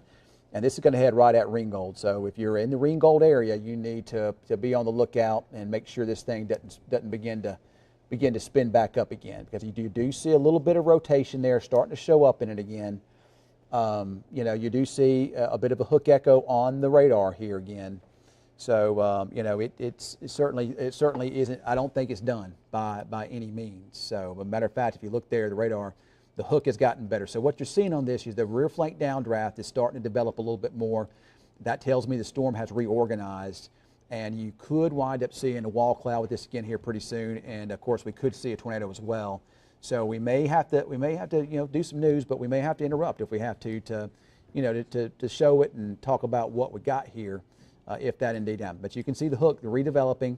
So east of Henrietta, along Highway 82, Ringgold, those areas, Ryan, Oklahoma. You need to be on the lookout. If you're over in Montague County, now this is going to stay north of Bowie.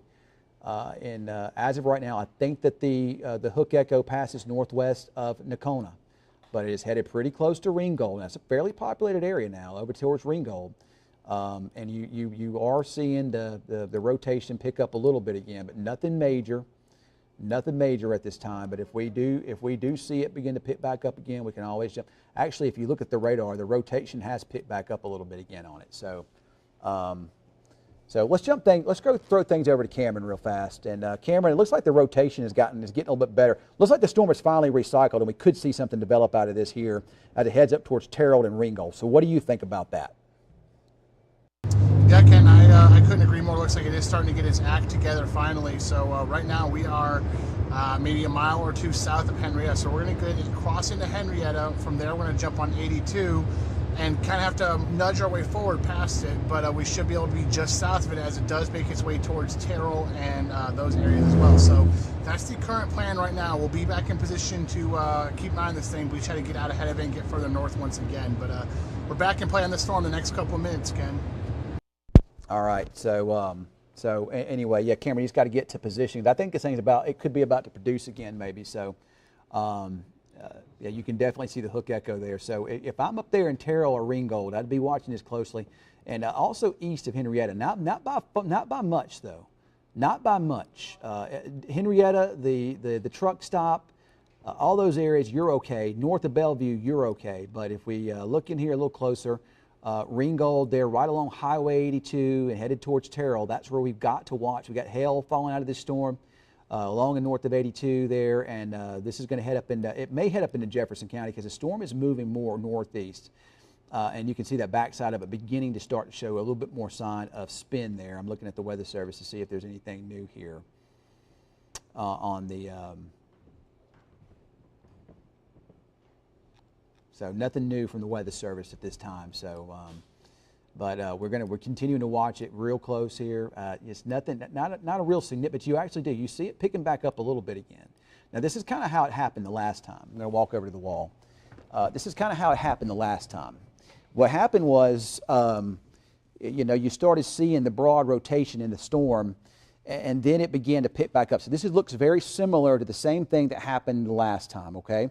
So you got this red color, that shows that's where the hook echo. Remember I talk about the winds in the backside, we call it the rear flank downdraft. That's just the fancy term. It's just some winds in the backside of the storm, drops down out of it. That is what you're seeing right there. And these are the wind spin. You got an inflow coming in from this angle here, and it's wrapping back up. So we probably, it's a good chance anyway, we could be about to see another tornado drop out of this thing here.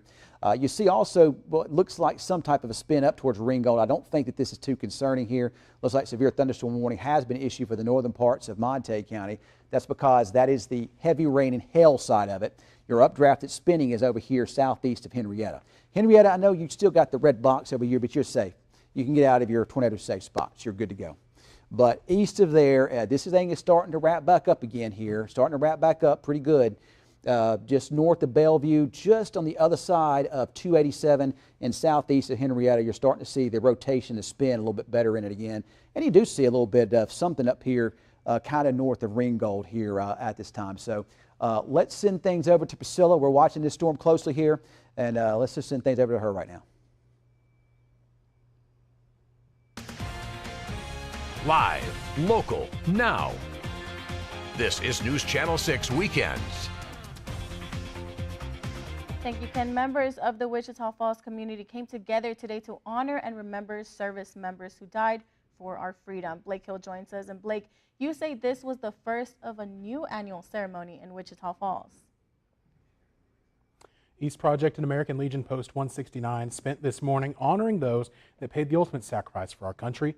At East Lawn Memorial Cemetery, they held their first Memorial Day service, remembering those we've lost.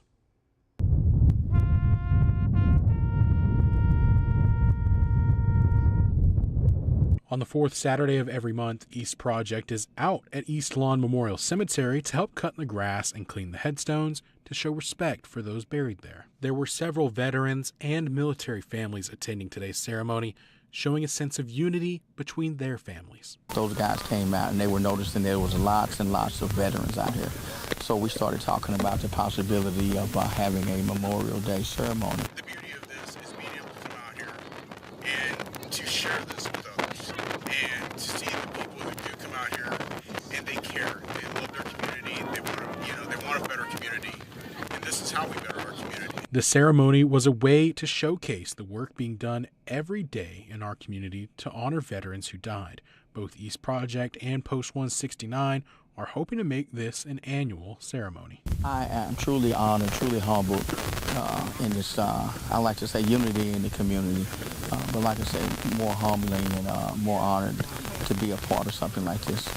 Kurtz told me every time they come out to East Lawn, they're able to find new headstones by cutting back the grass, and oftentimes those buried there are veterans from our community. The opportunity to come out here and collaborate with another section of our community that loves giving back, man, this is just a blessing. And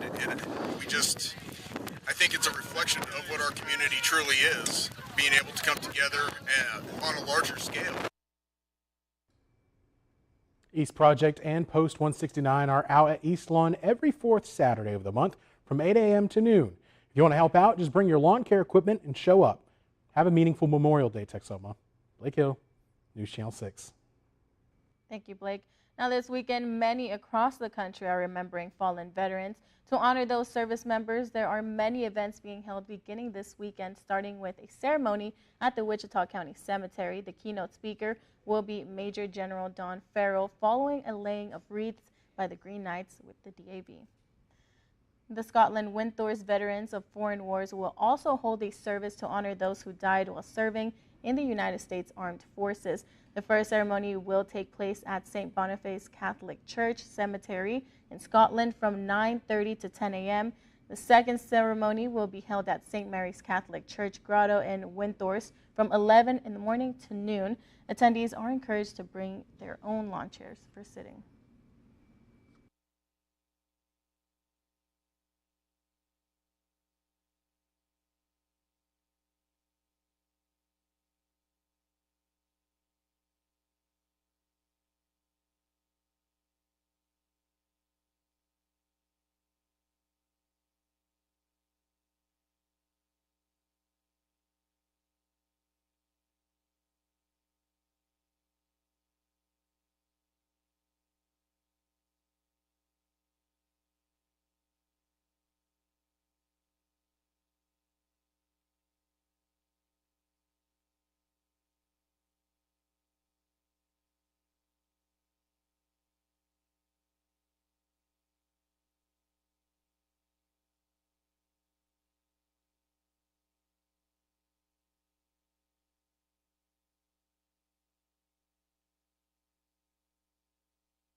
Here's your first alert forecast on News Channel 6. All right, so we're still tracking. There's still this tornado warning here. Henrietta, you're no longer in this, so you're good to go. But there's still this tornado warning here for the far eastern side of Clay County. You got this circulation here about to cross over into Monte. We're talking about the northwestern part of Monte County, well north of Bowie. But it's about to move right over Ringgold. Here's Belcherville. It's going to be close to these areas. It may move up here into southern Jefferson County, so we're not going to rule Terrell out. Ringgold, Belcherville. We're also watching Nocona. As this storm, it's starting to get its act together. It's already produced a large tornado earlier down near Windthorst. We've had several wall clouds, but I was just doing a storm analysis, and it's in a high tornado-rich environment right in this area. That means there's a lot of real soupy air. There's a lot of energy trying to still feed into it there, and a lot of what we call low-level wind shear has really kicked up a notch over here too. So that gives it the spin it needs, not only in the upper levels of the atmosphere, also but down low. So Ringgold, this is about to be on top of you here close here soon. I don't believe there's a tornado warning for you just yet, but it's going to be close, so we'll see what happens. But Terrell, Ringgold, Belcherville, we'll watch Nocona, Lake Nocona, and over here towards Spanish Fort. So basically the north and northwest side of Monte County and also the southern side of Jefferson County. We'll go to the Comanche Nation Storm Tracker. Cameron, it looks like you're still trying to catch up to the storm at this time. Yeah, Ken, I am in the works of catching up to that. We had to make a quick pit stop in Henrietta to grab some gas to top off so we can keep our chase going. So that, because I don't know where the next gas station or stop change could be, so we grabbed some gas. But now we are a couple miles east of Henrietta on 82, pushing eastward on that. And basically what we're going to have to do here is we're going to have to kind of take it slow now. Now the rotation is out ahead of me about 5 miles or so. So what I have to do here is slowly and precisely nudge my way forward, and then as this crosses the highway over 82, I'll be able to get on the south side of that and watch the potential tornado that could try to form. This, that velocity couplet, it's starting to look pretty impressive right now. I heard you talk about those tornado parameters are starting to go up, so this is a storm that we need to keep an eye on. And again, I'm about like 5 miles away from watching this thing come across the highway, but again, I have to take it slow and nudge forward because I don't want to put myself directly in front of it either.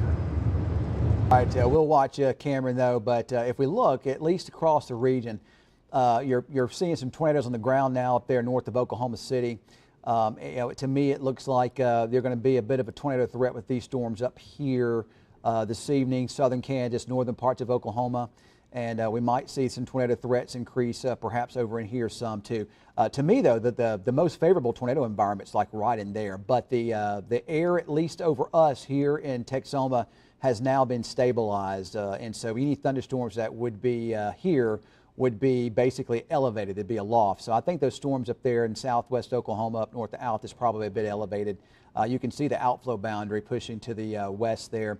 Hey, and the good news is I don't see any more signs of severe weather. We'll probably get into what we call MCS season here pretty soon. That means those nightly complexes of storms that roll off the Rocky Mountain states and then roll over us in the middle of the night, giving us some good rainfall. So it looks like, though, this might be the last more significant tornado event. We're rapidly transitioning into La Nina now. I think we're about to see the weather pattern calm down some, at least in our part of the world. It's been a real active storm season. Fortunately, it hadn't been just too bad down our way, but there has been a lot of violent tornadoes this year. As we look at that storm, it's mostly a hail producer now. There's still some sporadic times where there's a little bit of rotation with it. But the storm, after it produced, it just was really never able to really kind of get its act back together. It tried. It's still trying to, but it's certainly not looking like anything too ominous at this point in time. Priscilla? Thank you, Ken. Now we're going to pull up some footage from a tornado on the ground from today. This is in Windthorst. We are still waiting for any damage reports or reports on anything like that, but we will have updates on that soon. Now, cleaning efforts have begun after a massive tornado tore through southwest Oklahoma Thursday night. The storm touched down in the Texas Panhandle before making its way through parts of Jackson County. The tornado was confirmed to be a multiple vortex tornado, leaving damages in its path. Tammy Deo and her family are one of the many residents who lost their home to the storm. It kept getting worse and worse, and we were paid attention to all of the alerts, and we're thankful for all of those. We got in our storm cellar in time to have that tornado go right over the top of us. The family spent the morning cleaning up what was left of their property. They lost their home, garage, and all vehicles. Others from Jackson County reflect on their tornado experience from Thursday night as well. One family found themselves in the middle of a baseball practice during the storm. Take a look.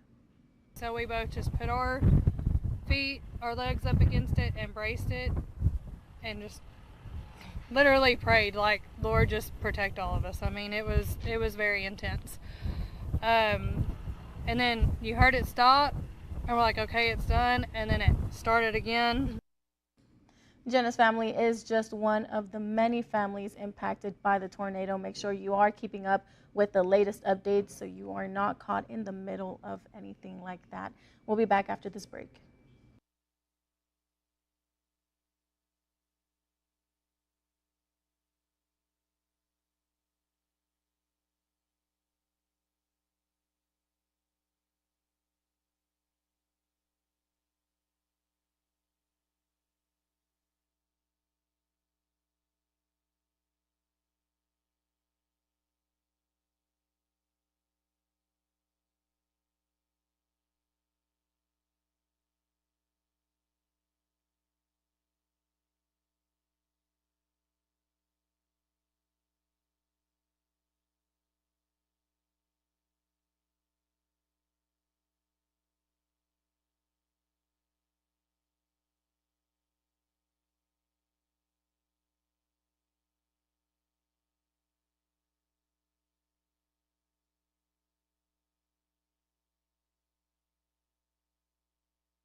And if we go ahead and take a look at Cameron's shot there, what a beautiful shot Cameron has right there. You can see a wall cloud over a rainbow, and that just sums up the day that we've seen today. We're starting to clear out across the Texoma region, so that is good news there. There's still a couple of storms down there in Montague and Jefferson County, but we're going to be okay.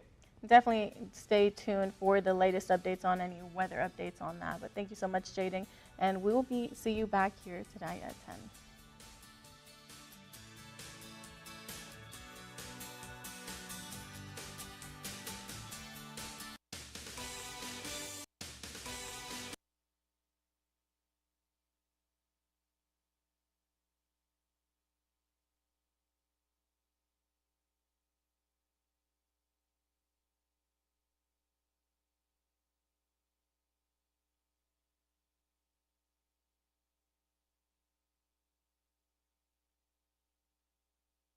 Do me a huge favor.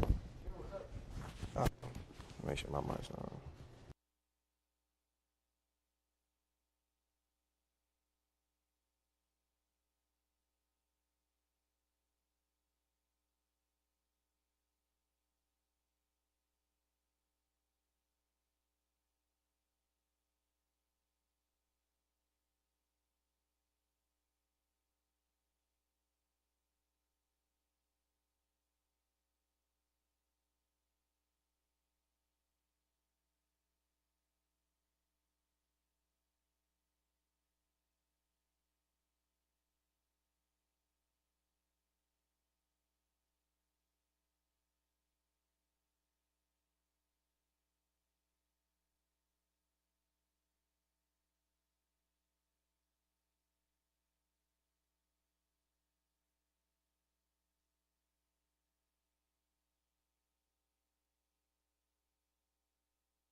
Wichita Falls and the Red River and southern parts of Oklahoma, the tornado environment, if we didn't see those storms earlier, is absolutely through the roof. I mean, it is very, very significant. But since the storms developed, they cooled and they zapped the atmosphere, and they basically cut off the what we call instability at the Earth's surface. So basically that kind of killed everything. So if we go, Cameron's got a good shot there of the wall cloud. Looks like a wall cloud in a rainbow. I think he's over somewhere, maybe into Montague County or somewhere. Cameron, that's a really nice shot there. Yeah, it's actually a beautiful shot. What you're looking at is actually the rear flanking downdraft. That's what you're seeing right now. And we just pulled into Ringgold, and I think we're about to take a northward turn and just keep an eye on this thing, kind of chase it outside of, follow it until it's in the clear. But yeah, it's a wicked shot you're seeing right there, Ken. That is, again, that rear flanking downdraft. So it's passing over 82. Your main area circulation is going to be north of 82, but I mean, what a beautiful shot. You got the rainbow, you got the rear flanking downdraft. It's definitely wallpaper work again. But we'll go back to the radar here, and we're going to, like I say, follow this for a little while longer anyway, at least while it's in our viewing area here. I think that this is the severe weather. You can see down our way, we're really just zapped of of many thunderstorms here. There is this retreating little, this is a outflow boundary. That's what those thunderstorms from earlier generated, moving to the east. You got thunderstorms there in southwest Oklahoma. Actually, little thunderstorms have developed now just north of Lawton. Those storms, I think as they continue to move northeastward, though, they could be some maybe more significant storms there in central Oklahoma. If you look, we got some tornadoes up there north of Oklahoma City now, and those could continue here this evening, southern parts of Kansas. That's probably where most of the activity is going to be. These storms that are down here, I don't think they're quite done, but it just appears as though all the storms from earlier in the day may have eaten up a lot of that instability, a lot of that cape. So you don't have as much energy now for them to work with. And really and truly, the early development of those storms was our saving grace today, because if they had not developed the way they did, I believe that we would see multiple large tornadoes today, because right now, Jaden, the significant tornado parameters are through the roof. Yeah, you mentioned earlier when we first started covering this thing live on Wall to Wall that there were 6,000 joules out there. Yep. That is a lot of energy. Yep. So, that's just good news. We don't want to come on here and sound like we're just saying, we wish there were tornadoes or things of that nature. That's not the case at all. We're happy that nothing happened, and once again, we dodged a bullet. Yeah, it can give you that sinking feeling in your stomach when you see these storms, and you know what the environment looks like, and you start seeing them rotate, and it just gives you that sinking feeling in your stomach. So we're very blessed and very thankful that things developed the way they did, and we're glad that the one tornado we had there near Windthorst was mostly out over rural areas, and it there was a little damage there, but it didn't really impact a whole lot. Is there a way to show radar? Are we able to back up radar? Yeah, we can. We can see. We can go back over the last couple of hours here. So if we take a look over the last couple of hours, let's see if it can go back that far. So, all right, here's where we were. This was around 4 or 5 o'clock. There's our storm. There's the tornado that developed there. We had two storms. We had the tornado warning that was over here into Baylor County, then we had the one over here in Archer County. Cameron had been on this one, and he pulled off as we thought we might see. We got the warning for Wichita County, and I really felt like we needed it. It was during that same time further north of that storm. But there's your tornado there. You could see it. And again, this is earlier, folks. This is not right now. But that was the tornado. You can really see the greens and the red colors there. Very tight. They're really clustered together. That is a bona fide tornado signature there. That looks like a fairly skinny tornado, kind of the way it was, that stovepipe, pretty significant. From there, it continued. You can see the rotation. Then it kind of weakened once it got up here around Deer Creek. I think there was a little bit of a tornado there. But it just never really it got to like the Blue Grove area. We thought it would reorganize, and it's tried to, but it's really just never been able to regain the same composure. Now, I will say this. Now, that's a pretty good signature there up north of Belcherville, the northern parts of Montague County, about to cross the Red River. there into, it looks like to me that the rotation has finally started kind of getting its act together again. Cameron, I see some decent rotation near Belcherville now. Where are you at, and what do you see? It looks like you're. I mean, I don't know if what we're seeing there on your end of things, but that's some good rotation. It looks like we're about to see something redevelop near Belcherville. How far are you from there? From Belcherville, Ken, let's take a look. Right now, 82. We just stopped outside of Ringgold, and not too far from Belcherville, only a couple miles outside of Belcherville. And what you're looking at on the camera right now on the screen is you are looking at the rear flanking downdraft. But the downside now, Ken, you mentioned it's Memorial Day weekend, and guess what? Every storm chaser that is in the area, they're on this road right now, so it's just about bumper to bumper traffic. So it's making getting there a little more time consuming than I'd like. But we're looking at that rear flanking downdraft. And once we get through that, we're going to be on the west side of the storm right now. Once we get through that, we should be able to look into the storm once again. So might have to turn back again here soon, go west, and get across the river to go to Terrell, and then play the storm as it does push into Oklahoma a little bit. So, looking at, of course, the Weather Service has a lot going on today. Not only do they have to deal with tornadoes down here, but they're also dealing with tornadoes up there closer to Oklahoma City and north. So they got a lot of area to cover. So they're obviously very, very busy up there at the time right now. Especially looking at one up there called Chester, Oklahoma, northern Oklahoma. I think there's some confirmed tornadoes up there on it. They're not really saying anything about the storm down this way. They just canceled that one for Clay. That's well, we knew they were going to, but I wouldn't be surprised to see, I don't know. It doesn't really have a tornado signature on it right now, but it's just on the edge of the radar screen. It gets so hard to view things over here because of that. But you still have, some decent rotation showing up. It looks like it's fairly broad, but I bet we got a pretty nice wall cloud. We can go over to Cameron's feed there on the chaser on the. Let's see, we got a tornado warning now. So Cameron, we got a new tornado warning out for the northern parts of Montague County. It does not include Nocona.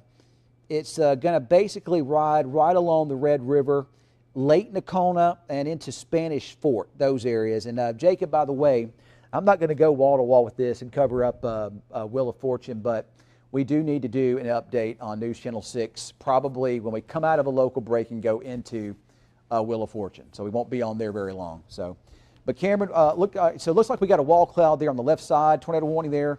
Rotation certainly increasing. Looks like the storm might have finally got its act together again. It looks like you're in a convoy of traffic there. What you got? Yeah, I got that. A convoy of traffic. Like I said, every chaser that's out there, it's on this road right now. And yeah, there's your wall cloud right there on the left side of your screen at this time. And we're pushing eastward. Like I said, traffic is slow moving because, well, there's traffic. That's the best way to put it. But yeah, definitely pushing eastward on 82. We are trying to be parallel to this storm system. That velocity couplet is starting to look better and better. It's the past couple of scans trying to get its act together, but I think now it's really starting to get its act together. So hopefully in the next couple minutes we should be on the southwest side of this, and we should be able to get a clear visual of potential wall cloud. But again, I think that's it right there on the left side of your screen once we come over or under this hill. But that's the latest, Ken. We're going to try to keep up with it. We got a lot of traffic to deal with, but that's what we got going on out here. Those trees. Just looking at the radar imagery, Cameron, I believe we got it. It looks like to me it's close to producing again. It may not produce for long, but it's close to producing again. Looks like to me. It's the camera there is a little bit got a little bit of moisture on the lens cap, but it looks to me like at least on radar it's probably getting ready to produce again here pretty soon. Rotation just got a little bit tighter, barely northwest of Nocona. Right along the Red River there, basically going to move north of Nocona, over Lake Nocona into Spanish Fort.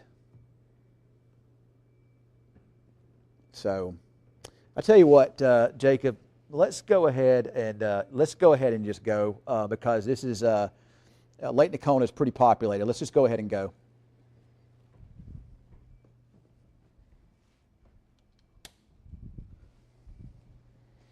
Because this is about to produce again, I think. So let's go ahead and go on CBS as well.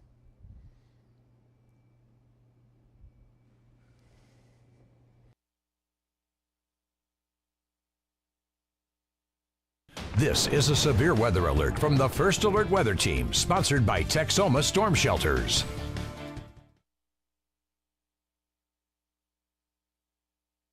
Yet that storm we've been tracking that's got the history of producing a tornado finally has got its act together, and this is going to move very close to just north of Nocona, right along the Red River. But keep in mind, Lake Nocona is here, and we have a lot of people that live out there. It's a populated area, so the rotation is increasing, and it looks like it's pretty strong. I would not be surprised if we have a developing tornado with this. Let's go straight to the tracker right now. Cameron, have you got a tornado there? It's hard to see with contrast, but it looks to me like this thing's about to produce if it isn't yet.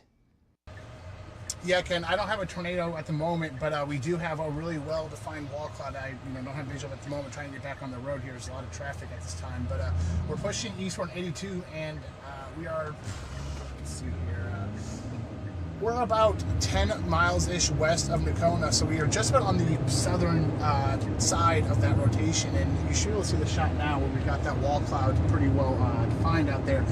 Pretty gnarly looking storm, Ken. It's pretty gnarly. Those latest velocity scans on the radar are definitely getting more and more impressive, so we're working to keep along with this thing. We'll be on the underside of the storm looking into it, so that's what we got going on here. We're going to keep pushing down 82 east.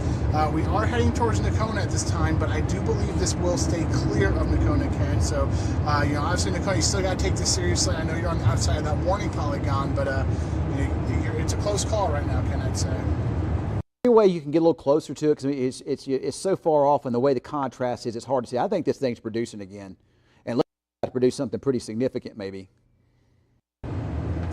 Yeah, Ken, I'm working it too. The problem is where I'm at right now with 82 is that there's no northward option until I get to Nocona. So that will be my next turn, is when I get to Nocona, I can take a little bit of a northward approach. And after that, I'll have to go a little to the east, but I am going to stay with the storm. And I have to go a little to the east and cross the river.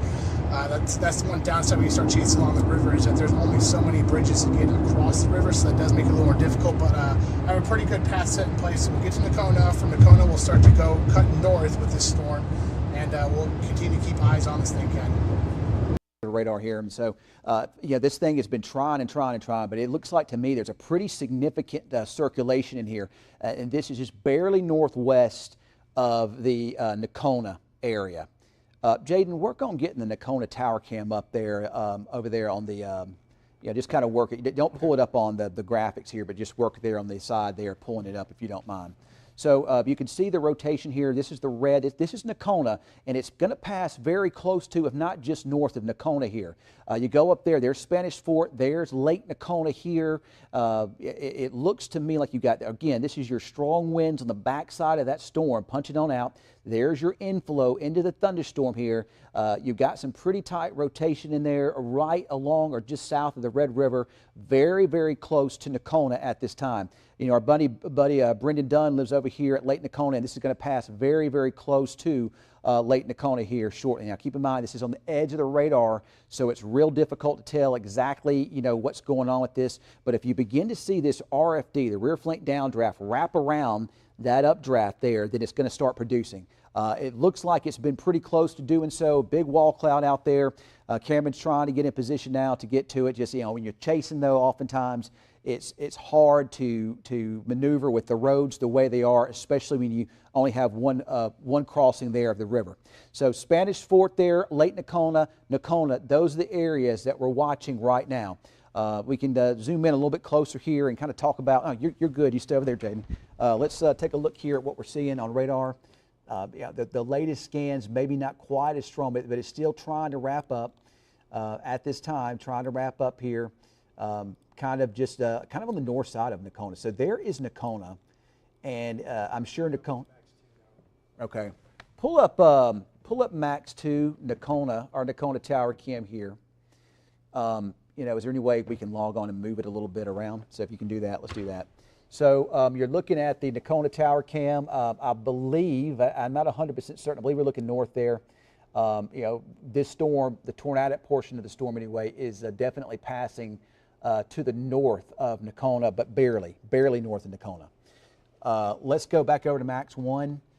Again, this storm has really tried and it's tried. I can almost see the winds, what we call the rear flank downdraft, kicking in on the back side of it, starting to push out. And this is barely north of Nocona, and it's going to be right over Lake Nocona soon. Look at you can almost see the spin in this. So what you got here going on, there is the winds wrapping around there on the back side of it, and there's your inflow in. And as these two continue to contrast, the rotation is getting better just north of Nocona. So if you live north of Nocona, Spanish Fort, Lake Nocona, over here near or north of Capps Corner in northern Monte County, you need to be watching this closely. Again, tornado warning over this way. The radar indicates that it's getting its act together. It's trying to get better organized. The rotation is kind of broad, but it's pretty strong. That's a strong rear flank downdraft, and there's the latest update there on the radar. I still don't necessarily see a tornado yet, but it's getting real close. There's the inflow into the thunderstorm. There's your rear flank. It's very close to perhaps producing a tornado again here. So certainly is a pretty dangerous storm there, just north by a couple miles north of Nocona, and it's about to cross over into Lake Nocona. Very dangerous looking storm. If you live in Lake Nocona, you need to be in your shelter now. This is about to move right on top of you. You might be able to see it if you look out, but I don't encourage you going out. Now, how we do in Texas, we'll have to go look, but I don't encourage that. I think that you should be in your safe spot here. Possible tornado developing. At least we got some decent rotation, and if you begin to see these green colors really wrapping back around with this red, then we really probably got something pretty significant. I continue to have Cameron's storm chase feed in our monitors. He's still not quite in position yet for me to be able to take it. But I'm going to zoom in a little bit closer to some of these areas here into Monte County here, the northern parts there. Again, there is Nocona, and the rotating part of this storm here is about 5 miles north of Nocona. There's Lake Nocona. It is just right on top of Lake Nocona now.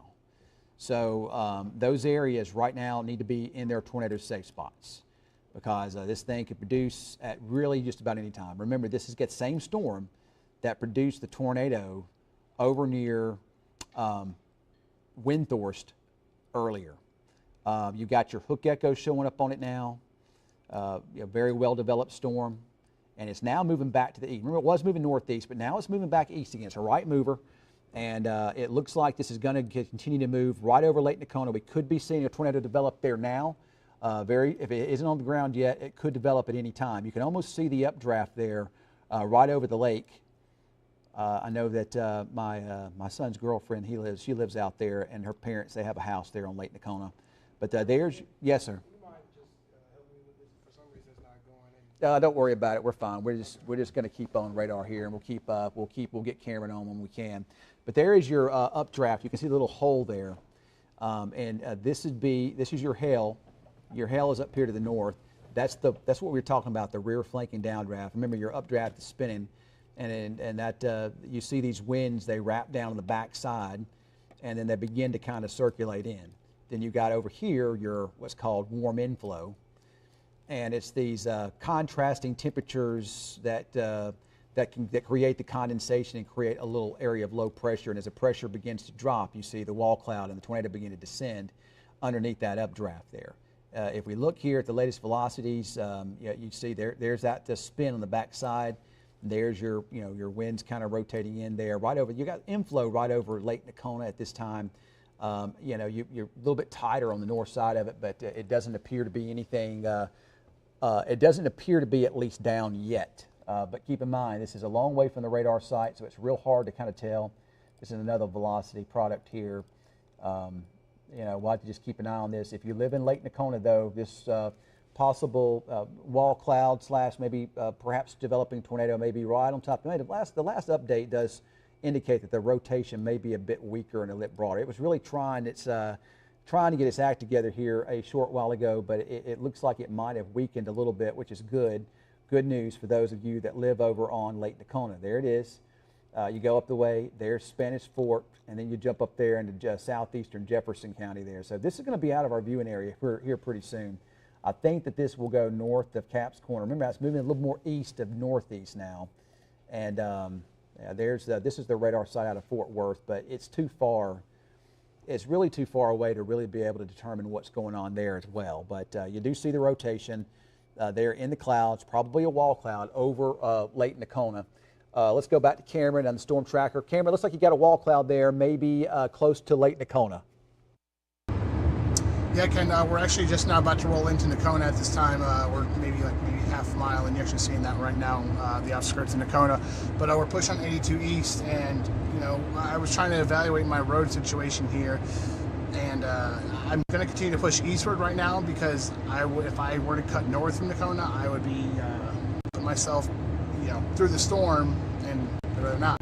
So we're going to continue to push down 82 East, but I'm trying to get myself into a good vantage spot to get into a clear shot of this storm right now. But again, it's a little difficult because the radar location is not super favorable, but the velocity output does still look pretty decent on this thing. And I've been watching the RFD. The RFD is definitely strong on this storm. I haven't seen a wall cloud in a couple minutes. I just think I'm a little too far behind. But that's our current plan. We're going to keep going down 82 East, fight this bumper-to-bumper traffic right now, and that's the plan, Ken. All right, well, back over to the radar here, and we are continuing to watch the storm pretty closely, and this is just about out of our viewing area. It doesn't lap much, but we do have a pretty decent spin right over Lake Nacona. So this is going to pass very close to or just south of Spanish Fork. I think that this storm, maybe 10, 15 more minutes, will be out of our viewing area. This will be out of Monte County quick. There's Cap's Corner. Then you look up to the north, there's Spanish Fork, there's Nacona, and then there is Lake Nacona. There's your rotation in this area here. It hasn't quite wrapped up yet, but you've got strong motions. You've got strong winds blowing into the storm, and you've got some decent winds blowing out. You got that push-pull we like to look at. So you do got this circulation in this spin. It's a little bit broad right now, but it wouldn't take much to cause this thing to spin up here. And if it does spin up, then we could get a tornado anywhere just north of 82 there, just north of Nacona, headed over towards Cap's Corner. It looks like this is passing just south of Spanish Fork, right along the river. There, the tornado or the spin in the storm is right over Lake Nacona. And I'm sure our buddy Brendan Dunn is getting some pictures of that now. He's our storm spotter over there in Nacona. Over there and at Lake Nacona for us here. So, but no reports from the Weather Service that we have anything dropping down out of this, but we are continuing to monitor this storm here closely. South of Spanish Fork, right over Lake Nacona. Now, this is north of 82. This is just north of Nacona. Nacona, you're fine. I know you're officially the northern side of the city here is in this warning, but at least if you're north of Nacona, north or northwest of Nacona, you're safe. But it's just northeast of Nacona that we do see this circulation right over the lake here. It should jump over here north of Cap's Corner and south of Spanish Fort here shortly. And then from there, it's going to move out of our viewing area. So we're going to stay on with this for just a little bit longer until it passes through Lake Nacona. Then we'll jump back over our 24/7 news channel and Facebook Live to watch it get on out of our viewing area here. But believe it or not, we got a lot of people that watch us over in Ardmore too. We have people that watch us all over the area. When you stream these days, that's what you can do. So anyway, once again, rotation is over Lake Nacona. Let's zoom in a little bit closer to Lake Nacona. Let's see what we can we can find as far as a road there. The road networks and the little communities, the little roads and whatnot over there. It's not a lot, but I do know that there are houses over that way. And with it being Memorial Day weekend, a lot of people are probably out at the lake. Of course, we're weather savvy in this part of the country, so I'm pretty sure that that the people over there probably you did get the warning. I always emphasize, have a way to get the warning, whether that be NOAA Weather Radio or the First Alert 6 weather app. First Alert 6 weather app's great because you can program it to come on whenever you get a warning and program it for what kind of warning you want. So I always say, get the warning, then find us over on social media or find us on 24/7 News Channel or perhaps maybe even on News Channel 6. So we're tracking this. I still see what looks like decent rotation in here though, Jaden. It looks to me like right in there. It's a little broad. We probably don't have a tornado here yet with it, but it looks like it could be getting close to it. Maybe over the northern side. And it's within a supercell that has the history of producing that same tornado in Windthorst. Yeah. And a lot of times you have to really watch those too, because those are the ones that can really be pretty dangerous. But over Spanish Fort, there's some pretty big hail falling now. There is, we talk about that rear flank downdraft there. Here's your inflow. That's your warm, moist air flowing into it. Storm has gotten its act together. It really has. It struggled for a while, but whatever was causing it to struggle, it's kind of gotten away from that. So that's what. If you look back to the west, though, looks like a few showers have tried to redevelop down towards the southern parts of the area. I think we're probably too stable. I don't know. That area down there is probably not. Young County, that area, I don't think that area is probably not stabilized. So there's still a chance that those could still develop and pop something. But you got big storms down to the south of Interstate 20, south of Stephenville. Then you got the other big storms up there north of Oklahoma City. So we'll watch and see if these storms back north of Graham can get their act together here. But right now, the only storm in our area that's even severe is this big supercell, long-track supercell at that, that's moving right over Lake Nakona. Let's look at the velocities. Oh, that's got a really nice spin to it.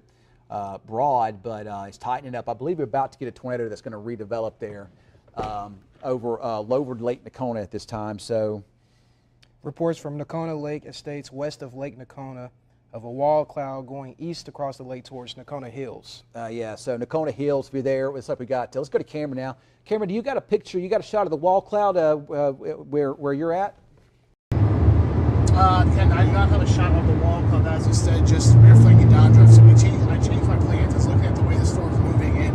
Instead of going east through Nakona, I'm making a northward cut right now, and this route will take me directly along Lake Nakona. So we're basically going to be riding on the back end of the storm for now.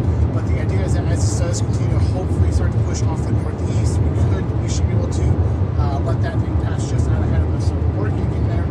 Some of the chaser convergence we talked about earlier has trickled out, so that is good news there. So we're on the backside, but we're about to make an eastward turn here in just a minute. We're on 103 north, which is just north out of Nakona. We'll be turning east onto 2634, and that will bring us towards Lake Nakona again. All right, so what we're looking at is Nakona Hills. This will be just on the northeast side of Lake Nakona, just south of Spanish Fort. This is very close to the Red River and is just about out of our viewing here, just about out of Monte County. This is tracking out just north of Caps Corner 2. But pretty good rotation on the thunderstorm. You got the reds and the greens there matching up. Pretty good contrast there. Pretty good push and pull. Pretty strong rotation in the thunderstorm, but it's not incredibly tight yet. So I don't think we have a tornado here yet, but it's getting pretty close. But there's your rotation there, just south of Spanish Fort. There's Caps Corner. There's your Red River. This is Jefferson. This is Monte. This is the corner of it here, and it is just about through these areas here. It's moving at a pretty good clip. It's just about cleared Nakona. It's just about cleared Lake Nakona. Wall cloud, but no tornado with this yet. But, if you've got friends or family that live over here east of Monte County, up here in Oklahoma, maybe far northern parts of north central Texas over this way, it could have a chance to produce something once it gets over in here. And latest velocity scans still continue to show what looks like kind of some broad rotation right in this area. So what I'm going to do now is I'm going to jump off of News Channel 6. If you want to continue to watch our coverage, we got the 24/7 News Channel. That's 6.4. On your television there, and also on Facebook Live. First Alert Weather Team, sponsored by Texoma Storm Shelters.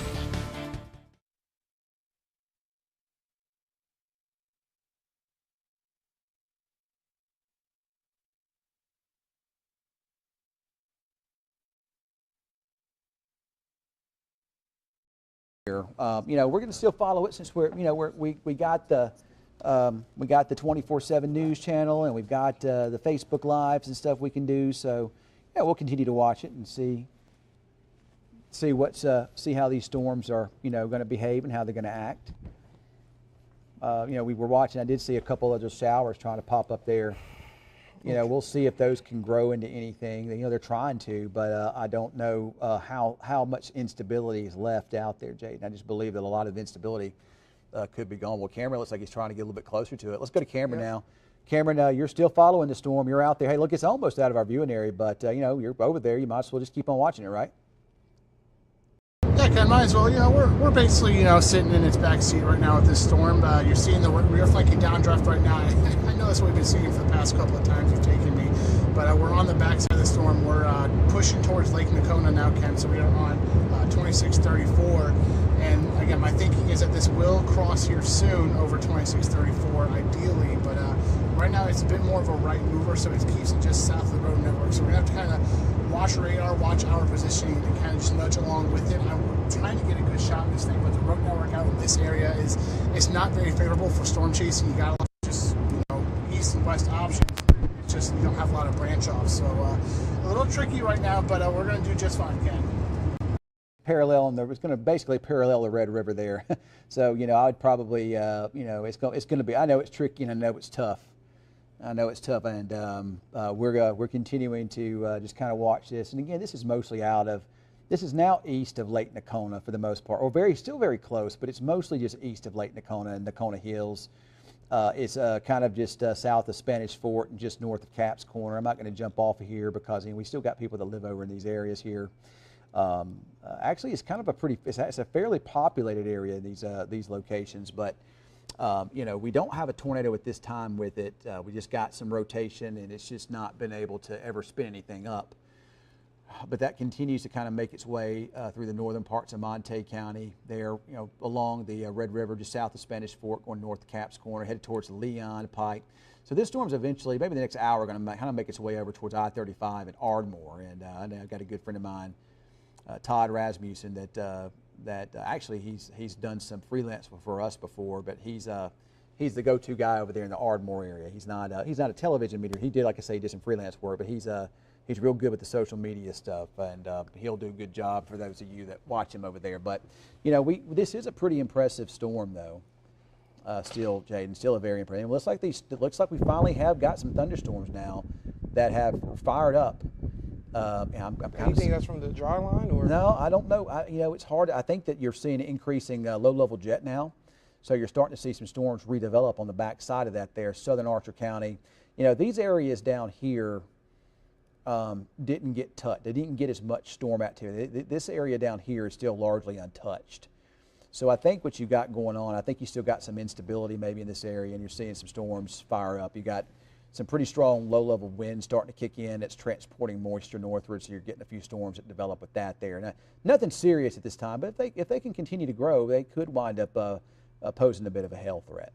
So that's still and our computer models showed this storm here just basically living on throughout the night. You can even see the updraft right there in the center. It's basically right over the Red River, kind of the southern side of Spanish Fort. The rotation, then again, Jaden, it's so hard to say because it's on the edge of every radar site that's out there. So hard to say what's even showing up there in that storm. I don't see, based upon this radar imagery anyway, I don't see a tornado with it yet. Right. And Cameron's still trying to get in position. So you see a lot of low-hanging clouds from Cameron's vantage point, but he's kind of on the back side of the storm. So it's kind of hard to tell what he's seeing. So this is just a new report that just came out from the National Weather Service. Second report on the wall cloud says it's now north of Lake Nakona Dam. It's getting stronger going towards Illinois Bend area. So that's out of our viewing area as well, I believe. Yeah, that's about to cross the Red River there. I'm not super familiar. I don't even know what a county that is over there. Pike, Post Oak. I'm not sure. In that county that's kind of near Merritt. This is kind of some of the same areas that were impacted by the tornado event a few weeks ago. So, how far does that tornado watch still stretches? Well, we can look at the tornado watch and see. Yeah. So I think, there's your tornado watch. It's a big one. It covers basically from northern Kansas all the way down into central Texas. I think, though, that this part of the watch is probably going to be, probably be good to let it, I don't think we have to worry about much in the way of weather in this part of the watch here. I think that the storm threats are mostly going to be up here, over here, and then maybe kind of down in here, southeast. I think even Wichita Falls is probably out of it now. But, we have seen the redevelopment there to the south, and there are some, some thunderstorms there to the north there. But I'm not sure how much instability. I don't know. It just looks like the atmosphere is kind of trying to recover. There's just so much moisture out there. Let's go over to Cameron. Cameron, looks like you got chaser convergence again. Is that a wreck there? Are the people are they watching the wall cloud there? What do you see, man? No, No, they're spectating something. Not much to spectate in my opinion, but we'll pull over and take a look and assess ourselves. Chase convergence is a real issue right now, Ken. But let's turn this camera to the side a little bit, Ken. I see something there. Let me adjust the camera a little bit better for you, Ken. If you want pulling back up in 30 seconds. Big wall cloud, Cameron. You can see it. And look there. at that inflow going into that cloud. Yeah, That's pretty strong. Yeah, you've got inflow, and you finally got in position to see it there, Cameron. Big wall cloud. So. And the location of this thing, what's the exact location once again? It's basically over Spanish Fort there. It's right over the Red River, almost out of Monte County. You know, the velocity signatures, it's just so hard to tell, but it's there on the edge of the radar site. Cameron, now it looks like you got a great view of that wall cloud there.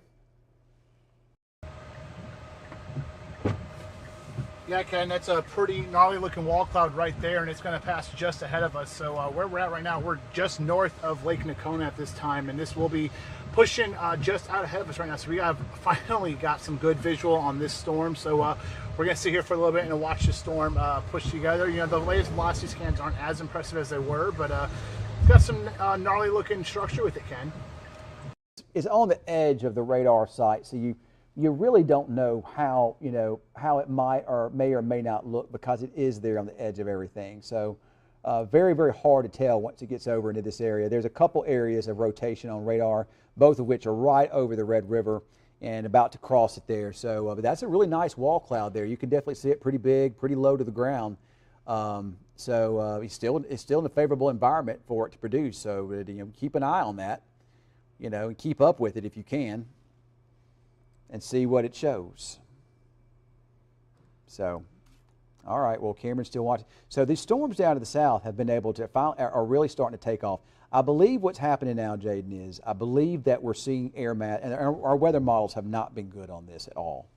I believe we're seeing a surge of moisture take place again from the southeast. I think you're seeing perhaps a little bit of air mass recovery, and these storms are growing fast now in Young County, southern parts of Archer County, and southern parts of Clay County. If you look at the storm analysis from the Storm Prediction Center, you've got we're looking at this tornado environment is very high, despite the storms over Oklahoma and northwest Texas, right? Very, very high. So we had temperatures into the 90s today. Yeah. So I mean, well, let's go back to Cameron again. Cameron, that's a really low-hanging wall cloud there. Ken, we got a really large wall cloud here on this. Should we turn the wipers off?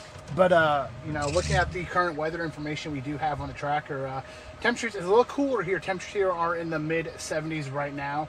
Dew points at 70 degrees, and the winds. Something I noticed too, Ken, is that the winds are a bit more, not to say intense here, but they're definitely stronger than what we've noted than compared to earlier. So you got a little more surface wind at this time, and we talked about, at this time is when we kind of start to expect to see our tornado parameters crank up, which I think that's what we're starting to see. But I mean, that is a well-defined wall cloud right there, very well put together at this time. I haven't seen it try to produce any funnels at the time, but we'll keep an eye to see if it does want to put down a funnel. But again, I'm just north of Lake Nacona right now.